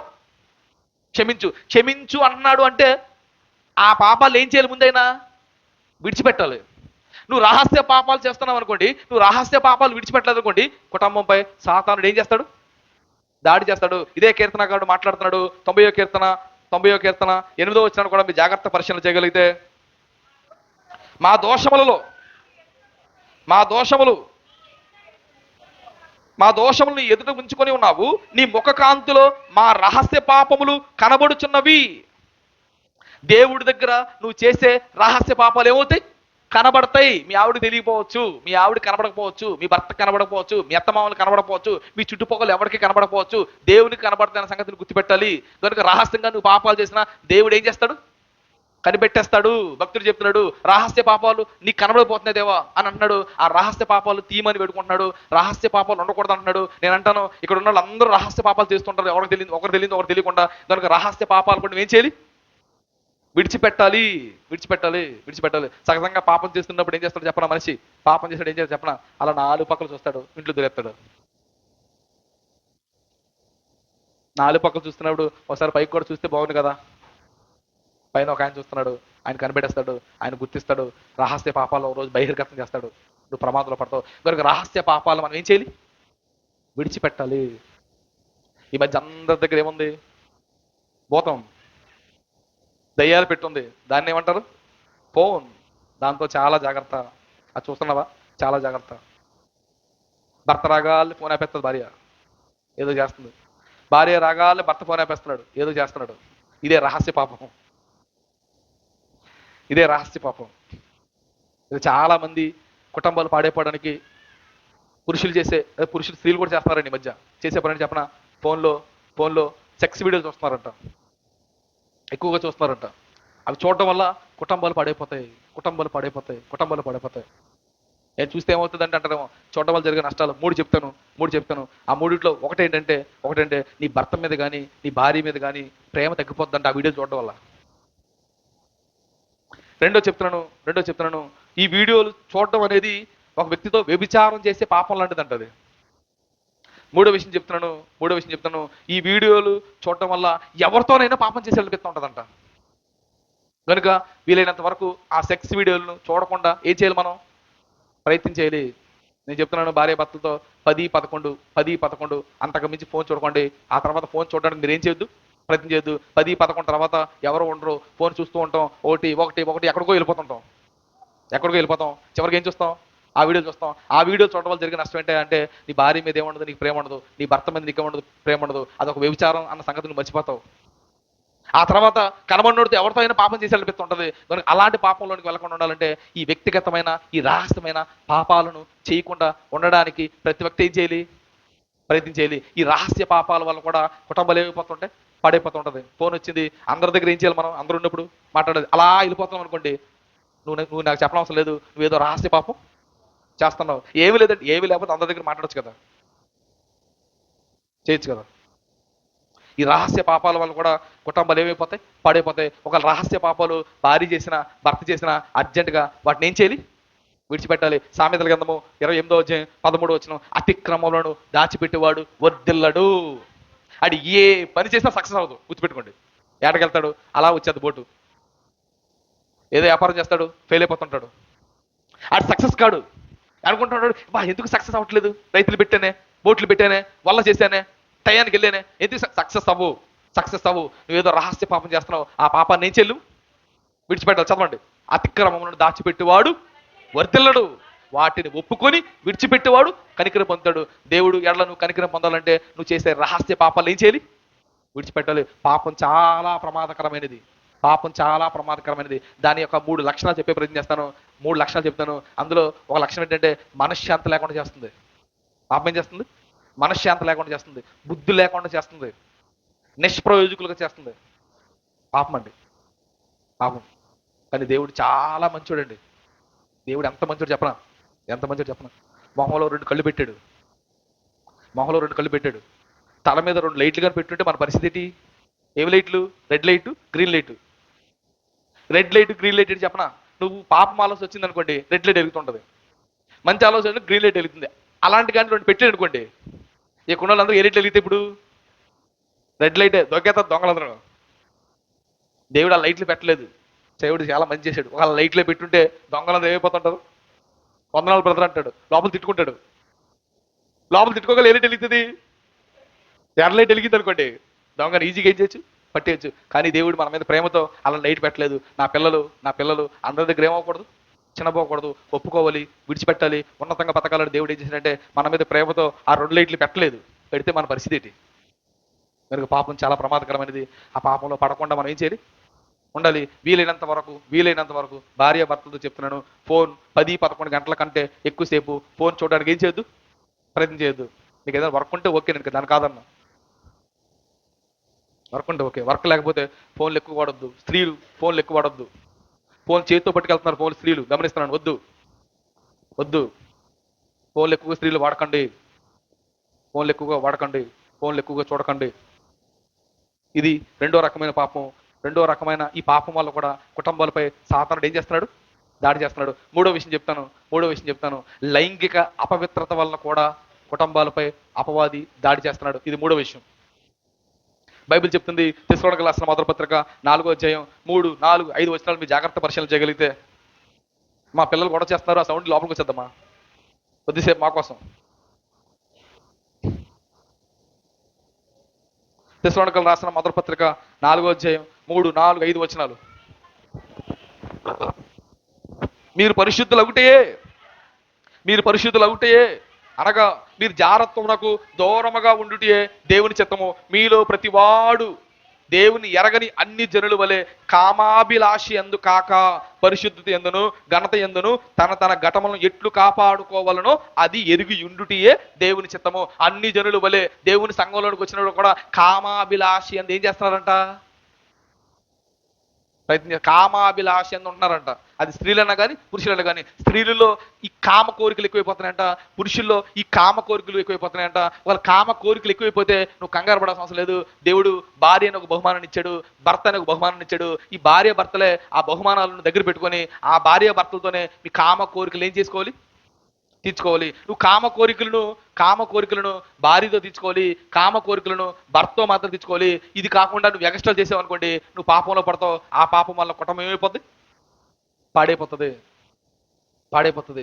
కనుక దేవుడు కుటుంబాలను ఉద్దేశించి భర్తతోనే కాపురం చేయాలి, భార్యతోనే కాపురం చేయాలి. నీ లైంగిక కోరికలు, నీ కామ కోరికలు మీ ఆవిడతోనో లేదా నీ భర్తతోనో నువ్వు తీర్చుకోవాలని దేవుడు సిస్టం పెట్టాడు. అంతకు మించి నువ్వు దాటి వెళ్ళావు అనుకోండి, కుటుంబం పాడైపోయే ప్రమాదం ఉంటుంది. అలా కుటుంబం పాడైపోతుందని దేవుడు హెచ్చరిస్తూ ఎలాంటి పదాలు బైబిల్లో రాసాడో కూడా మీరు చూడగలిగితే, మలాకి గ్రంథము 2వ అధ్యాయం 14 వచనాన్ని కూడా మీరు జాగ్రత్తగా పరిశీలన 16 వచనాన్ని మీరు జాగ్రత్త పరిశీలన చేయగలిగితే, మలాకి గ్రంథము 2వ అధ్యాయం 16 వచనం. భార్యలను పరిత్యాగించుట నాకు అసహ్యమైన క్రియ అని ఇశ్రాయేలు దేవుడు యెహోవా సెలవిస్తున్నాడు. మరియు ఒకడు తన వస్త్రములను బలత్కారంతో నిండుట నాకు అసహ్యమని సైన్యములకు అధిపతి యెహోవా సెలవిస్తున్నాడు. కాబట్టి మీ మనస్సులను కాచుకోండి, భార్యలారా మీ మనస్సులను కాచుకొనిడి, విశ్వాసఘాతుకులు అవ్వద్దు. మీ మనసును కంట్రోల్లో పెట్టుకోండి. విశ్వాసఘాతుకులు అవ్వద్దు. మీ భార్య దగ్గరికి మాత్రం వెళ్ళండి, మీ భర్త దగ్గరికి మాత్రం వెళ్ళండి. మీ మనసును కంట్రోల్లో పెట్టుకోండి. విశ్వాసఘాతుకులు మీరు కావద్దు. అవుతే ఏమవుతుంది అంటారంట మహానుభావులు పురుషులు. 14 వచనం. అది ఎందుకని మీరు అడగగా, యవన కాలమందు నువ్వు పెళ్లి చేసుకున్న అన్యాయముగా విసర్జించిన నీ భార్య పక్షమున యెహోవా సాక్షి అయిన. రేపు మీ ఆవిడ వెనకాల నేను ఉంటాను, మీ ఆయన వెనకాల నేను ఉంటాను. అంతకు మించి నువ్వు ఎగస్ట్రా చేసావు అనుకోండి, నీ తాట తీస్తానని దేవుడు చెప్తున్నాడు. మీరు వేరే సంబంధాలు మీరు పెట్టుకోవద్దు. వేరే సంబంధాలు పెట్టుకుంటే మీరు ఏమైపోతారో చెప్పనా? విశ్వాసఘాతుకులుగా మారిపోతారు. మీ ఆవిడ వెనకాల దేవుడు ఉంటాడంట, మీ భర్త వెనకాల దేవుడు ఉంటాడంట. మీరు విశ్వాసఘాతుకులు కాకూడదంట. ఆమె ఎవరు? నీ భార్య. భార్య అంటే ఏమనుకుంటున్నారు? భార్య కోసం రాయబడిన పదాలు చూస్తారా? కింద చెప్తుంటాడు. ఆమె ఎవరు, భార్య ఎవరో చెప్తున్నాడు చూడండి. అది నీకు తోటిదై అందరిని విడిచిపెట్టి నీతో వచ్చిందంటే నీకు తోటిదై. నువ్వు చేసిన నిబంధనకు ఆవిడెవరు? పాత్రురాలు. అల్లడప్పదు అనుకోకు, అల్లడప్పదు కాదు స్త్రీ, నీకు తోటిది. ఆ రోజు నువ్వు పెళ్లి రోజు చేసిన నిబంధనలకు ఆవిడెవరు? పాత్రురాలు. పెళ్లి రోజు ఏంటి ప్రమాణాలు? ఏం చేస్తాం ప్రమాణం? ఒకసారి ప్రమాణాలు గుర్తున్నాయా? ప్రమాణాలు నేను చేయించిన ప్రమాణాలు. ఆ రోజు ఆ రోజు సంఘం ఎదుట, దేవుని ఎదుట ఏమని చేస్తాం? ప్రమాదం ఏమని చేస్తాం? నిన్ను ప్రేమించి, అనండి, అనండి. నిన్ను ప్రేమించి, నిన్ను ఆదరించి, సుఖదుఖములు యందు సంరక్షించి, ఇతరులు ఎవరిని ఆశింపక జీవితకాలం అంతా నీతో మాత్రమే కాపురం చేస్తానని ప్రమాణం చేసిన దిక్కుమాలోడా, దిక్కుమాలదానా, ప్రమాణం మర్చిపోయావా? ప్రమాణం మర్చిపోయావా? నువ్వు ప్రమాణం మర్చిపోయావా? ప్రాబ్లం జరుగుతుంది, కుటుంబం పాడైపోద్ది, మధ్యలో ఒకటి ఎంటర్ అవుతాడు, ఇద్దరిని ఏం చేస్తాడు? పాడు చేస్తాడు. ఎప్పుడు మనం ప్రమాణాలు లేచేయకూడదు, మర్చిపోకూడదు. వ్యభిచారాల వల్లనే కుటుంబాలు ఏమైపోతున్నాయి ఈరోజు? పాడైపోతున్నాయి, పాడైపోతున్నాయి, పాడైపోతున్నాయి. సాతాను చెప్పే ఒక అందమైన అబద్ధం ఏంటి చెప్పనా? అందమైన అబద్ధం ఏంటి చెప్పనా? భర్తతో సాతాను చెప్పే ఒక అందమైన అబద్ధం భర్తతో ఏం చెప్తుంది? నీ భార్య కంటే పరస్త్రీ చాలా అందంగా ఉంటుంది అని చెప్తుందంట సాతాను. ఎవరితోది? భర్తతో. సాతాను మాట భర్తతో ఏమని చెప్తుంది? నీ భార్య కంటే పరస్త్రీలే చాలా అందంగా ఉంటారని చెప్పే మాట సాతాను మాట భర్తతో. అది దేవుని మాట భర్తతో ఎలా ఉండదు చెప్పనా? సామెతల గ్రంథం 5వ అధ్యాయం 18వ వచనం. కాదు. అది దేవుని మాట ఎలా ఉంటుందంటే, ఈ ప్రపంచంలో అందరికంటే నీ భార్య అందంగా ఉంటుందని చెప్తాడు దేవుడి మాట. సాతాను మాట పరస్త్రీ అందంగా ఉంటుందని చెప్తుంది భర్తతో, అది సాతాను మాట. మీ ఆవిడే అందంగా ఉంటుందని చెప్తాడు దేవుడి మాట. సామెతల గ్రంథము 5వ అధ్యాయం 18వ వచనం. నీ యవ్వన కాలపు భార్య యందు సంతోషించము, ఆమె ఆమె అతి ప్రియమైన లేడీ, అందమైన దుప్పే. దేవుడు ఏం చెప్తున్నాడు? మీ ఆవిడ చాలా అందంగా ఉంటుందని చెప్తున్నాడు. సాతాను ఏం చెప్తుంది? పక్కింటి ఆవిడ అందంగా ఉంటుందని చెప్తుంది. సాతాను మాట పక్కింటి ఆవిడ అందంగా ఉంటుందని చెప్తుంది. దేవుడి మాట మీ ఆవిడ మాత్రమే అందంగా ఉంటుందని చెప్తుంది. సాతాను మాట భార్యతో ఎలా చెప్తుందంట? నీ భర్త కంటే పరపురుషుడే ఎక్కువగా ప్రేమిస్తాడని చెప్తాడంట సాతాను మాట స్త్రీలతోది. అదే దేవుని మాట. నీ భర్తే అందరికంటే ఎక్కువగా ప్రేమిస్తాడని చెప్తాడంటే దేవుడి మాట. కనుక భార్య భర్తలు ఏం చేయాలంటే భర్తను ప్రేమించాలి, భార్య భర్తను ప్రేమించాలి, భర్త భార్యను ప్రేమించాలి. ఇరువురి మధ్య ఆ ప్రేమను ఏం చేసుకోవాలి? ఎప్పుడు పొసుకుతూ ఉండాలి. ఒక భార్య యొక్క అవసరాలు ఏంటో భర్త గమనించాలి, భార్య యొక్క అవసరాలు ఏంటో భర్త గమనించాలి. ఇవి గమనించుకోలేదు అనుకోండి, చాలా ప్రమాదాలు జరిగే అవకాశం ఉంటుంది. భార్య త్వరగా ఆకర్షింపబడుతుంది. దేనికో చెప్పనా? భర్త త్వరగా ఆకర్షింపబడతాడు. దేనికో చెప్పనా? కొన్ని విషయాలు చెప్తానండి. భార్య త్వరగా ఆకర్షింపబడడానికి కొన్ని రీజన్స్ ఉన్నాయి. ఒక 5 చెప్పే ప్రయత్నం చేస్తాను. భార్య మరొక వ్యక్తికి ఆకర్షింపబడడానికి 5 కారణాలు. అందులో ఒకటి ఏంటంటే, తనతో ఎక్కువసేపు మాట్లాడే వ్యక్తి ద్వారా ఆకర్షింపబడుతుంది. భార్య మరొక వ్యక్తికి ఎప్పుడు ఆకర్షింపబడుతుంది అంటే, తనతో ఎక్కువసేపు మాట్లాడే వ్యక్తికి ఏమైపోద్ది? ఆకర్షింపబడుతుంది. రెండోది, తను చెప్పేది శ్రద్ధగా వినే వ్యక్తి ద్వారా ఆకర్షింపబడిపోతుంటది. స్త్రీలు ఎక్కువగా తను చెప్పేది వినాలనుకుంటారు. అలా ఎవరైతే బాగా వింటున్నారో ఆ వ్యక్తికి ఏమైపోద్దావిడి? ఆకర్షింపబడిపోయే ప్రమాదం ఉంటుంది. మూడోది, తనను మెచ్చుకునే వ్యక్తి ద్వారా, లేదా తనని అభిమానించే వ్యక్తి ద్వారా ఆకర్షింపబడడానికి అవకాశం ఉంటుంది భార్య. నాలుగోది, తన గురించి ప్రత్యేకమైన శ్రద్ధ చూపించే వ్యక్తి ద్వారా కూడా ఆకర్షింపబడడానికి అవకాశం ఉంటుంది భార్య. ఐదోది, తనను ప్రేమగా తాకే వ్యక్తి ద్వారా కూడా భార్య ఏమవుతుంది? ఆకర్షింపబడుతుంది. అంటే ఈ 5 పనులు ద్వారా భార్య ఏమైపోతుంది? ఆకర్షింపబడుతుంది. కనుక ఈ 5 పనుల ద్వారా భార్య ఆకర్షింపబడిపోయే అవకాశం ఉంది. కనుక ఈ 5 పనులు భర్త ఏం చేయాలి? జాగ్రత్తగా చేయాలి. భర్త చేయాల్సిన 5 పనులు భార్యని ఆకర్షించుకోండి. ఒకటి చెప్పండి. తనతో ఎక్కువసేపు మాట్లాడాలి. ఎక్కువసేపు మాట్లాడే వాళ్ళకి ఆవిడ ఆకర్షింపబడిపోతుంది. కనుక భర్త ఎక్కువసేపు భార్యతో ఏం చేయాలి? మాట్లాడాలి. రెండోది, భర్త చెప్పేసి శ్రద్ధగా వినాలి. బయటోడు వినాలనుకోండి, ఆడికి ఆకర్షింపబడిపోయే ప్రమాదం ఉంటుంది. కనుక నువ్వే శ్రద్ధగా వినాలి. మూడోది, భర్తను మెచ్చుకోవాలి. అప్పుడప్పుడు కూర బాగున్నది, ఉప్పు బాగుంది, నీ బట్టలు బాగున్నాయి, నువ్వు బాగున్నావు, అప్పుడు ఏం చేయాలి? మెచ్చుకోవాలి. అలా బయట ఎవడో మెచ్చుకున్నాను అనుకోండి, పడిపోయే ప్రమాదం ఉంటుంది. తన గురించి ప్రత్యేకమైన శ్రద్ధ తీసుకోవాలి. పిల్లలందరూ కూడా కొనుక్కొని రావాలి, మీ ఆవిడ కోసం స్పెషల్గా కొనుక్కు రావాలి. ప్రత్యేకమైన శ్రద్ధ తీసుకోవాలి. తనను ప్రేమగా తాకాలి. ఈ 5 పనుల వల్ల స్త్రీలు ఆకర్షింపడతారు. ఈ 5 పనులు భర్త చేయాలి. నువ్వు చేయలేదనుకోండి, ఎవడో చేస్తాడు, ఎవడికో ఆవిడ ఏమవుతుంది? ఆకర్షింపబడుతుంది. నువ్వు చేయలేదా సాతాను మరొక వ్యక్తిని పంపిస్తాడు. అరే నువ్వు మాట్లాడరా, నువ్వు ప్రేమగా చూడరా, నువ్వు ప్రేమగా అనరా, నువ్వు ప్రేమగా పట్టుకెళ్ళరా, ఆవిడేమైపోతుంటాడు, పడిపోతుంటాడు. మరొక వ్యక్తిని సాతాను పంపిస్తాడు. నీ భార్యని తన వైపు లాక్కునే ప్రమాదం ఉంది. నీ భార్య తన వైపు వెళ్ళకుండా ఉండాలంటే, నీ వైపు ఉండాలంటే నువ్వు ఈ 5 పనులు ఖచ్చితంగా నీ భార్య ఏం చేయాలి, చెయ్యాలి. భర్తలు కూడా ఈ 5 పనులు ఖచ్చితంగా చేయాలి. ఒకవేళ భర్త చేయలేదు అనుకోండి, పాపం చదువుకోలేకో, ఖాళీ లేకో, దేవుడిని నమ్ముకోకో, భర్త ఈ 5 పనులు చేయట్లేదు అనుకోండి, భార్య వేరే వ్యక్తి మీద ఆధారపడకూడదు. అప్పుడు భార్య ఆధారపడవలసిన ఎవరు చెప్పనా, ఈ ఐదు పనుల కొరకు, ఈ 5 అవసరాల కొరకు దేవుడి మీద భార్య ఏం చేయాలి, ఆధారపడాలి. అందరూ దేవుడిని నమ్మేసుకుంటారని రూల్ లేదు. కొంతమంది దేవుడిని నమ్ముకుని భర్తలు ఉంటారు. దేవుడిని నమ్ముకుని భర్తలు ఈ విషయాలు అర్థం చేసుకోలేదు కనుక వాళ్ళు మీ దగ్గర రాకపోవచ్చు, మీతో ఎక్కువసేపు మాట్లాడకపోవచ్చు, మీకు కావాల్సినవన్నీ తీసుకురాకపోవచ్చు. అప్పుడు నీ భర్త చేయట్లేదు కదా అని వేరే వ్యక్తి మీద నీ ఆలోచన వెళ్ళకూడదు.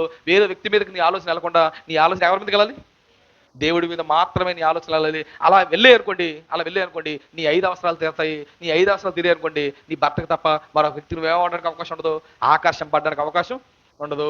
ఇది భర్తలు భార్యలు ఆకర్షింపడడానికి జరిగేవి. భర్తలు కూడా కొన్ని విషయాలకు ఆకర్షింపడతారు, ఆ విషయాలు భార్యలు తెలియదు. భర్తలు కూడా ఆకర్షింపడతారు. దేనికి? చూడడం ద్వారా ఆకర్షింపడతాడు. భర్త చూడడం ద్వారా ఆకర్షింపడతాడు. అందమైంది ఏది కనబడినా కావాలనిపిద్దా, బాగుంది అనిపిస్తూ ఉంటుంది కనుక భర్త అందాన్ని చూసి అమ్మాయిలు చూసి ఆకర్షింపడుతుంటాడు కనుక మీ ఆయనకి నువ్వే అందంగా కనబడాలి. ఎప్పుడు ఆ నైట్ వేసుకు తిరక్కో, నీకు దండం.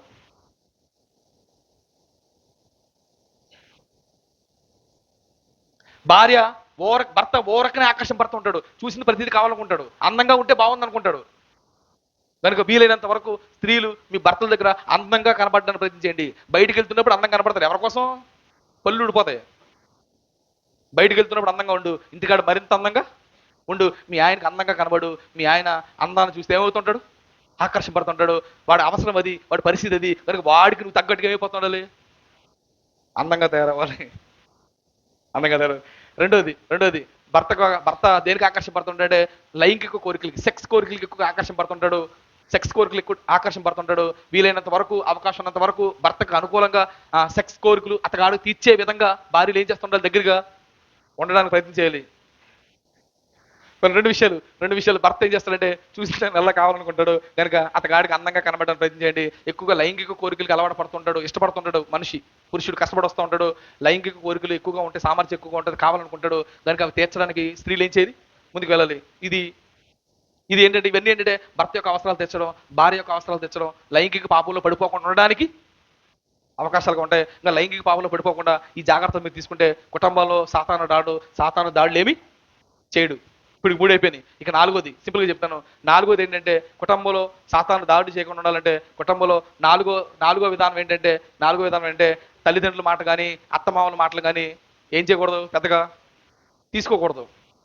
వీళ్ళ మాట తీసుకున్నాం అనుకోండి వాళ్ళ కోపం వస్తుంది, వాళ్ళ మాట తీసుకున్నాం అనుకోండి వీళ్ళ కోపం వస్తుంది. కనుక ఒక పని చేసేటప్పుడు తల్లిదండ్రుల మాట కానీ అత్తమామల మాట కానీ తీసుకోకుండా మీ ఆయన నువ్వు కూర్చొని చక్కగా ఏం చేద్దాం, ఎలా చేద్దాం అని కూర్చొని ఆలోచించుకొని ఆ పని చేయడానికి ఏం చేయండి, ప్రయత్నించండి. 3వ వ్యక్తి మధ్యలోకి వచ్చాడా గొడవ స్టార్ట్ అవుతుంది. కనుక గొడవ స్టార్ట్ అవ్వకుండా ఉండాలంటే, గొడవ రాకుండా ఉండాలంటే అత్తమామల మాట కానీ తల్లిదండ్రుల మాట కానీ వినకుండా భార్య భర్తలు కూర్చొని తెలుగుగా ఏం చేయాలి, ఆలోచించుకోవాలి, చక్కని నిర్ణయాలు తీసుకోవాలి.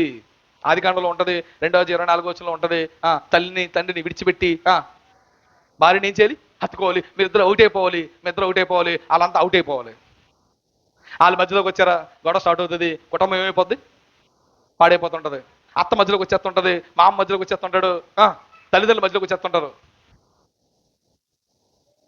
నాకు ఏ పేరు పెట్టాలో ఎవరు డిసైడ్ చేస్తే బాగుంటుంది, నాకు ఏ పేరు పెట్టాలో ఎవరు డిసైడ్ చేస్తే బాగుంటుంది, మా అమ్మ డిసైడ్ చేస్తే బాగుంటుంది. మా అమ్మ నాకు పేరు పెట్టచ్చు. నాకు పేరు పెట్టడానికి మా అమ్మకి అధికారం ఉంది. నా కూతురికి పేరు పెట్టడానికి మా అమ్మకి ఏం లేదు. నా కూతురికి అమ్మ ఎవరు, వాళ్ళమ్మ. ఇప్పుడు నాన్న మధ్యలోకి వచ్చి నాకు చెప్పకుండా ఇది పెట్టు, వద్దు, నువ్వు మధ్యలోకి వెళ్ళొద్దు, సమస్యలు ఏమవుతాయి, స్టార్ట్ అవుతాయి. నీ కొడుకు మీద నీకు అధికారం ఉంటుంది కానీ నేను కన్న కూతురి మీద నీకేముండదు, అధికారం ఉండదు. నా కన్న కూతురి మీద నా భార్యకి అధికారం ఉంటుంది. ఆవిడేమనుకుంటుంది, నేను కదా తల్లి అంటది. నువ్వేమనుకుంటావు, నేను తల్లి అంటాను. నువ్వు తల్లివే ఎవరికి, నాకు తల్లివి, నా కూతురికి కాదు. ఈ విషయాన్ని అత్తమామలు గమనించాలి, తల్లిదండ్రులు గమనించాలి. అవకాశం ఉంది కదా, మేమే పెద్దగా చేస్తున్నాం కదా, మధ్యలో దూరికండి, ప్రమాదాలు జరిగే అవకాశం ఉంటుంది. కొడుకు నీవాడైనా కోడలు నీది కాదు. అగ్గి మీద గుగ్గులు కత్తి తీస్తుంది, కుటుంబాన్ని ఏం చేస్తుంది, చాతి చేస్తుంది. కనుక మధ్యలో దూరేసి మీరు ఏదో పెత్తనం చేయాలనుకుంటే సమస్యలు ఎదురకుండా ఉండాలంటే అత్తమామలు కానీ తల్లిదండ్రులు కానీ భార్య భర్త మధ్యలోనికి వెళ్లకుండా ఉండడానికి ఏం చేయాలి, ప్రయత్నం చేయాలి. అలా వెళ్ళడం వల్ల కూడా ప్రమాదం జరిగే అవకాశం ఉంటుంది, కుటుంబాలు పాడైపోయే అవకాశం ఉంటుంది. సాతానుడు ఏం చేస్తాడంటే తెలివిగా ఇద్దరు చాలా బాగున్నారు, అతను పంపిద్దాం, ఇద్దరు బాగున్నారు, మామను పంపిద్దాం, ఇద్దరు బాగున్నారు, ఇంకోటి పంపిద్దాం అని ఎవడో ఒకటి ఏం చేస్తుంటది. అలా ఎవరిని రానివ్వకుండా చేసుకోండి. ఒకవేళ ఎవడన్నా వచ్చినా కొద్దిసేపు వాళ్ళు చెప్పినా అనండి, బయటికి వెళ్ళిపోయిన తర్వాత మళ్ళీ పని చేసుకోండి. సహజంగా నాకు చాలా మంది సలహాలు ఇస్తూ ఉంటారు, నేనేం చేస్తూ ఉంటాను, బాగుంది సూపర్ చేద్దాం అంటాను. ఏయ్ ఎవడు నాకు చెప్పడానికి అన్నం అనకూడదు, గొడవ అవుతుంది. వింటాను, చూద్దాం చేద్దాం అంటాను, తర్వాత నా పని నేను. ఇది ఐదో కారణం. ఏంటి ఐదో కారణం? అండి అత్తమామలు కానీ తల్లిదండ్రులు కానీ మధ్యలో రాకుండా మీరు కూర్చొని ఆలోచించుకొని చక్కగా మంచి నిర్ణయాలు తీసుకొని మీరు ముందుకెళ్తే మీ కుటుంబాలు చాలా బాగుంటాయి. మీరు మధ్యలోకి వెళ్ళిపోకండి, మీకు అంత సీన్ లేదు. నా కొడుకు అనకో, పెళ్ళే వరకు నీ కొడుకు ఎవడు చెప్పన్నాడు పెళ్ళిని? ఎవడు చెప్పన్నాడు? చెప్పు. నీ కొడుకు మాత్రం నీ మాట అనాలి, నీ ఎల్లుడు కూడా నీ ఎల్లుడు నీ మాట అనాలా. నీ ఎల్లుడు నీ మాట అనాలనుకున్నప్పుడు నీ కొడుకు ఆలత్త మాట కూడా ఇంటి తప్పలేదా? ఆడత్త మాట అనకూడదు, అల్లుడు మాత్రం నా మాట అనాలి. ఇది మంచి ఆలోచన కాదు, గమనించాలి. వాళ్ళు అంతే వయసులో అలా ఉంటారు, అది చిన్న వయసు, వాళ్ళకి తెలీదు, అలా మాట్లాడుతుంటారు. నువ్వు మధ్యలోకి వెళ్ళి పెద్దదానిగా మధ్యలోకి వెళ్ళి పెద్దవాడికి మధ్యలోకి వెళ్ళి నువ్వు ఫూల్ అవ్వకూడదు. అలా ఫూల్ అవ్వడం కాదు, కుటుంబం ఏమైపోద్ది, పాడైపోద్ది. పెద్ద మనసు చేసుకొని చిన్నపిల్ల కదా చేయంట్రా కొండరా అని మనం ఏం చేస్తుండాలి? సంకరెట్టుకోకూడదు, అలక్కూడదు, మానేస్తుండ రత్తలో. నీ కూతుర్లా నువ్వేం చేయాలి? చూడాలి. కూతురు నోలో చూస్తాం, కూతురు పిల్లలలో చూస్తాం. నిజమండి. కోడలలో చూస్తాం, కోడల పిల్లలు చూస్తాం. మంచోళ్ళం కాదు మనం. కూతురికి సమస్య వచ్చినప్పుడు బాధపడినట్టుగా కోళ్ళకి సమస్య వస్తే బాధపడతావా? కూతురు పిల్లలకి సమస్య వచ్చినప్పుడు బాధపడినట్లుగా కోళ్ళ పిల్లలకి సమస్య వస్తే బాధపడతావా? ఫెయిల్ అయిపోయింది అత్త, ఫెయిల్ అయిపోయాడు మామ, ఫెయిల్ అయిపోయాడు తల్లిదండ్రులు, సమస్య స్టార్ట్ అవుతాయి. కోళ్ళకి కనిపెడుతూ ఉంటుంది, ఏడు కూతురు పరిగెట్టి వెళ్ళిపోతుంది, నాకు రాలేదు ఏంటండి తెలియదు. కోళ్ళకి తెలియదు అత్త శత్రువు అనుకుంటారు, పిచ్చిది. అత్తకు కూడా తెలియదు కోళ్ళే నా శత్రువు అనుకుంటుంది. కాదు, మన శత్రువు అంతా ఎవడు? అపవాది. ఆడు వస్తాడు, వాడే అన్నిటికీ ఏం చేస్తూ ఉంటాడు? కారకులు అవుతాడు. ఇది 4వది. 5వది 6వ విషయం కూడా చెప్పి 6వదేనా 5వ విషయం కూడా చెప్తాను. 5వది గొడవలు రావడానికి ప్రధానమైన కారణం ఏంటంటే క్రమశిక్షణ లేని పిల్లల వలన కుటుంబాలు ఏమొస్తాయి? గొడవలు వస్తాయి. కనుక క్రమశిక్షణ లేని పిల్లల వల్ల కుటుంబాలు గొడవలు వస్తాయి. కనుక బిడ్డలను క్రమశిక్షణగా తల్లిదండ్రులు ఇరువురు ఏం చేయాలి? పెంచాలి. ఎఫ్ఎస్సీలు రాసిన పత్రిక 6వ అధ్యాయం 4వ వచనం, తండ్రులారా మీ పిల్లలకు కోపం రేపక ప్రభు శిక్షలను బోధలను వారు పెంచండి. తల్లి తండ్రులు ఇరువులు బిడ్డలపై బాధ్యత తీసుకోవాలి, క్రమశిక్షణగా పెంచడానికి ప్రయత్నం చేయాలి. వారి క్రమశిక్షణగా లేకపోతే వాళ్ళ వల్ల మధ్యలోకి ఏమవుతాయి? గొడవలు వచ్చే ప్రమాదం ఉంటుంది. బిడ్డ నువ్వు సరిగ్గా పెంచాలి. బిడ్డ నువ్వు సరిగ్గా పెంచలేదు అనుకోండి, వాడు సరిగ్గా బతకడు. వాడు సరిగ్గా బతకట్లేదంటే నువ్వు సరిగ్గా బతకట్లేదని. నువ్వు సరిగ్గా బతికితే వాడు ఖచ్చితంగా ఏం బతుకుతాడు? సరిగ్గా బతుకుతాడు. ఆడు సరిగ్గా బతకలేనప్పుడు రే ఎందుకు ఇలా చేస్తున్నావు అన్నావు అనుకోండి, నానా నువ్వెందుకు చేస్తున్నావు అన్నావు అనుకోండి, గుండు పగిలిపోద్ది. నీకు ఏమైపోద్ది? గుండు పగిలిపోద్ది. అరే నువ్వు బీడీలు తాగడం తప్పురా, నువ్వు సిగరెట్ తాగడం తప్పురా, నువ్వు వ్యభిచారం చేయడం తప్పురా అంటే నాన్న నువ్వు ఎందుకు చేస్తున్నావు నాన్న అన్నాడు అనుకోండి, ఆ రోజు నువ్వు చచ్చిపోయినట్టే. ఇంకా నువ్వు బతకడం వేస్ట్, అని చెప్తాను నేను. కనుక బిడ్డలతో అలాంటి పెద్ద పెద్ద పదాలు అనిపించుకునే పరిస్థితికి వెళ్ళొద్దు. అలాంటి పరిస్థితులకు వెళ్ళకుండా ఉండాలంటే బిడ్డలు క్రమశిక్షణగా పెంచండి. బిడ్డలు క్రమశిక్షణగా పెంచడం కాదు, మీరు క్రమశిక్షణగా బతకడానికి ఏం చేయండి? ప్రయత్నం చేయండి. అలా ఉన్నారనుకోండి కుటుంబంలో ఏం రావు? గొడవలు రావు. ఇది 5వది. 6వది కూడా చెప్పే ప్రయత్నం చేస్తాను. 6వది వస్తి ప్రీతి వలన కూడా కుటుంబంలో గొడవలు వచ్చే ప్రమాదం ఉంటుంది. వస్తి ప్రీతి వలన ఎల్లయ్యమ్మ ఫీజు కొన్నది, పాపయ్యమ్మ మోటార్ కొన్నదని మనకేదో ఎక్కితుంది, ఈయన గోగితాం, డబ్బులు ఉండవు, కన్నాలు వేయాలి, ఏమవుతాయి? చివరికి గొడవలు అవుతాయి. వాళ్ళు చూసి వీళ్ళు చూసి ఎవరన్నా ఇవ్వని వాసన పెట్టుకోకండి. దేవుడు మనకి ఇవ్వాల్సినప్పుడు, మనకి ఇవ్వాల్సిన టైంలో దేవుడు ఖచ్చితంగా మనకి ఏం చేస్తాడు? ఇస్తాడు. కంగారు పడకండి, అప్పులు చేయకండి. అప్పులు చేసి మీరు పప్పులు కూడా తినకండి, ఇబ్బందులు కలగండి. ఈ అప్పులు చాలా మంది కుటుంబాలు ఏం చేసే పాడు చేసే. చాలా మంది అప్పులు తట్టుకోలేక ఊరేసి చచ్చిపోవాలి. ఎంతమంది చెప్పండి? మంతాకు చచ్చిపోవాలి ఎంతమంది లేండి? ట్రైన్ కింద పడి చచ్చిపోవాలి ఎంతమంది లేండి? అలా చచ్చిపోవడం వల్ల కుటుంబాలు ఏమైపోతున్నాయి? తర్వాత భార్య పరిస్థితి ఏంటి? తర్వాత పిల్లల పరిస్థితి ఏంటి? తర్వాత భర్త పరిస్థితి ఏంటి? ఇలా కుటుంబాలు చిన్న భిన్నం అయిపోవడానికి, కుటుంబాలు పాడైపోవడానికి ప్రధానమైన కారణం ఏంటంటే వస్తు ప్రీతి. వాళ్ళు కొన్నారు, మనం కొనాలనే ఈ వాతలు వేసుకోవడం వల్ల కూడా కుటుంబాలు ఏమైపోతాయి? పాడైపోతాయి. ఇది 6వది. 7వది కూడా చెప్పి ప్రయత్నం చేస్తాను. కుంగిపోవడం వలన నిరుత్సాహం వలన కూడా కుటుంబాలు ఏమొస్తాయి? గొడవలు వచ్చే ప్రమాదం ఉంటుంది. కుటుంబాలు విడిపోవడానికి ప్రమాదం ఉంటుంది. కనుక కుంగిపోకూడదు, నిరుత్సాహపడకూడదు. మనం ఎప్పుడు ధైర్యంగా ఉండాలి. ఎప్పుడు గుర్తుపెట్టుకోండి, మీ సమస్యలు పక్కోడికి మీరేం చేయొద్దు, చెప్పొద్దు. నీ సమస్యలు నువ్వే దాచుకోకపోతే ఆడేం దాచిపెట్టుకుంటాడు? ఆడు ఊరంతా ఏం చేస్తాడు?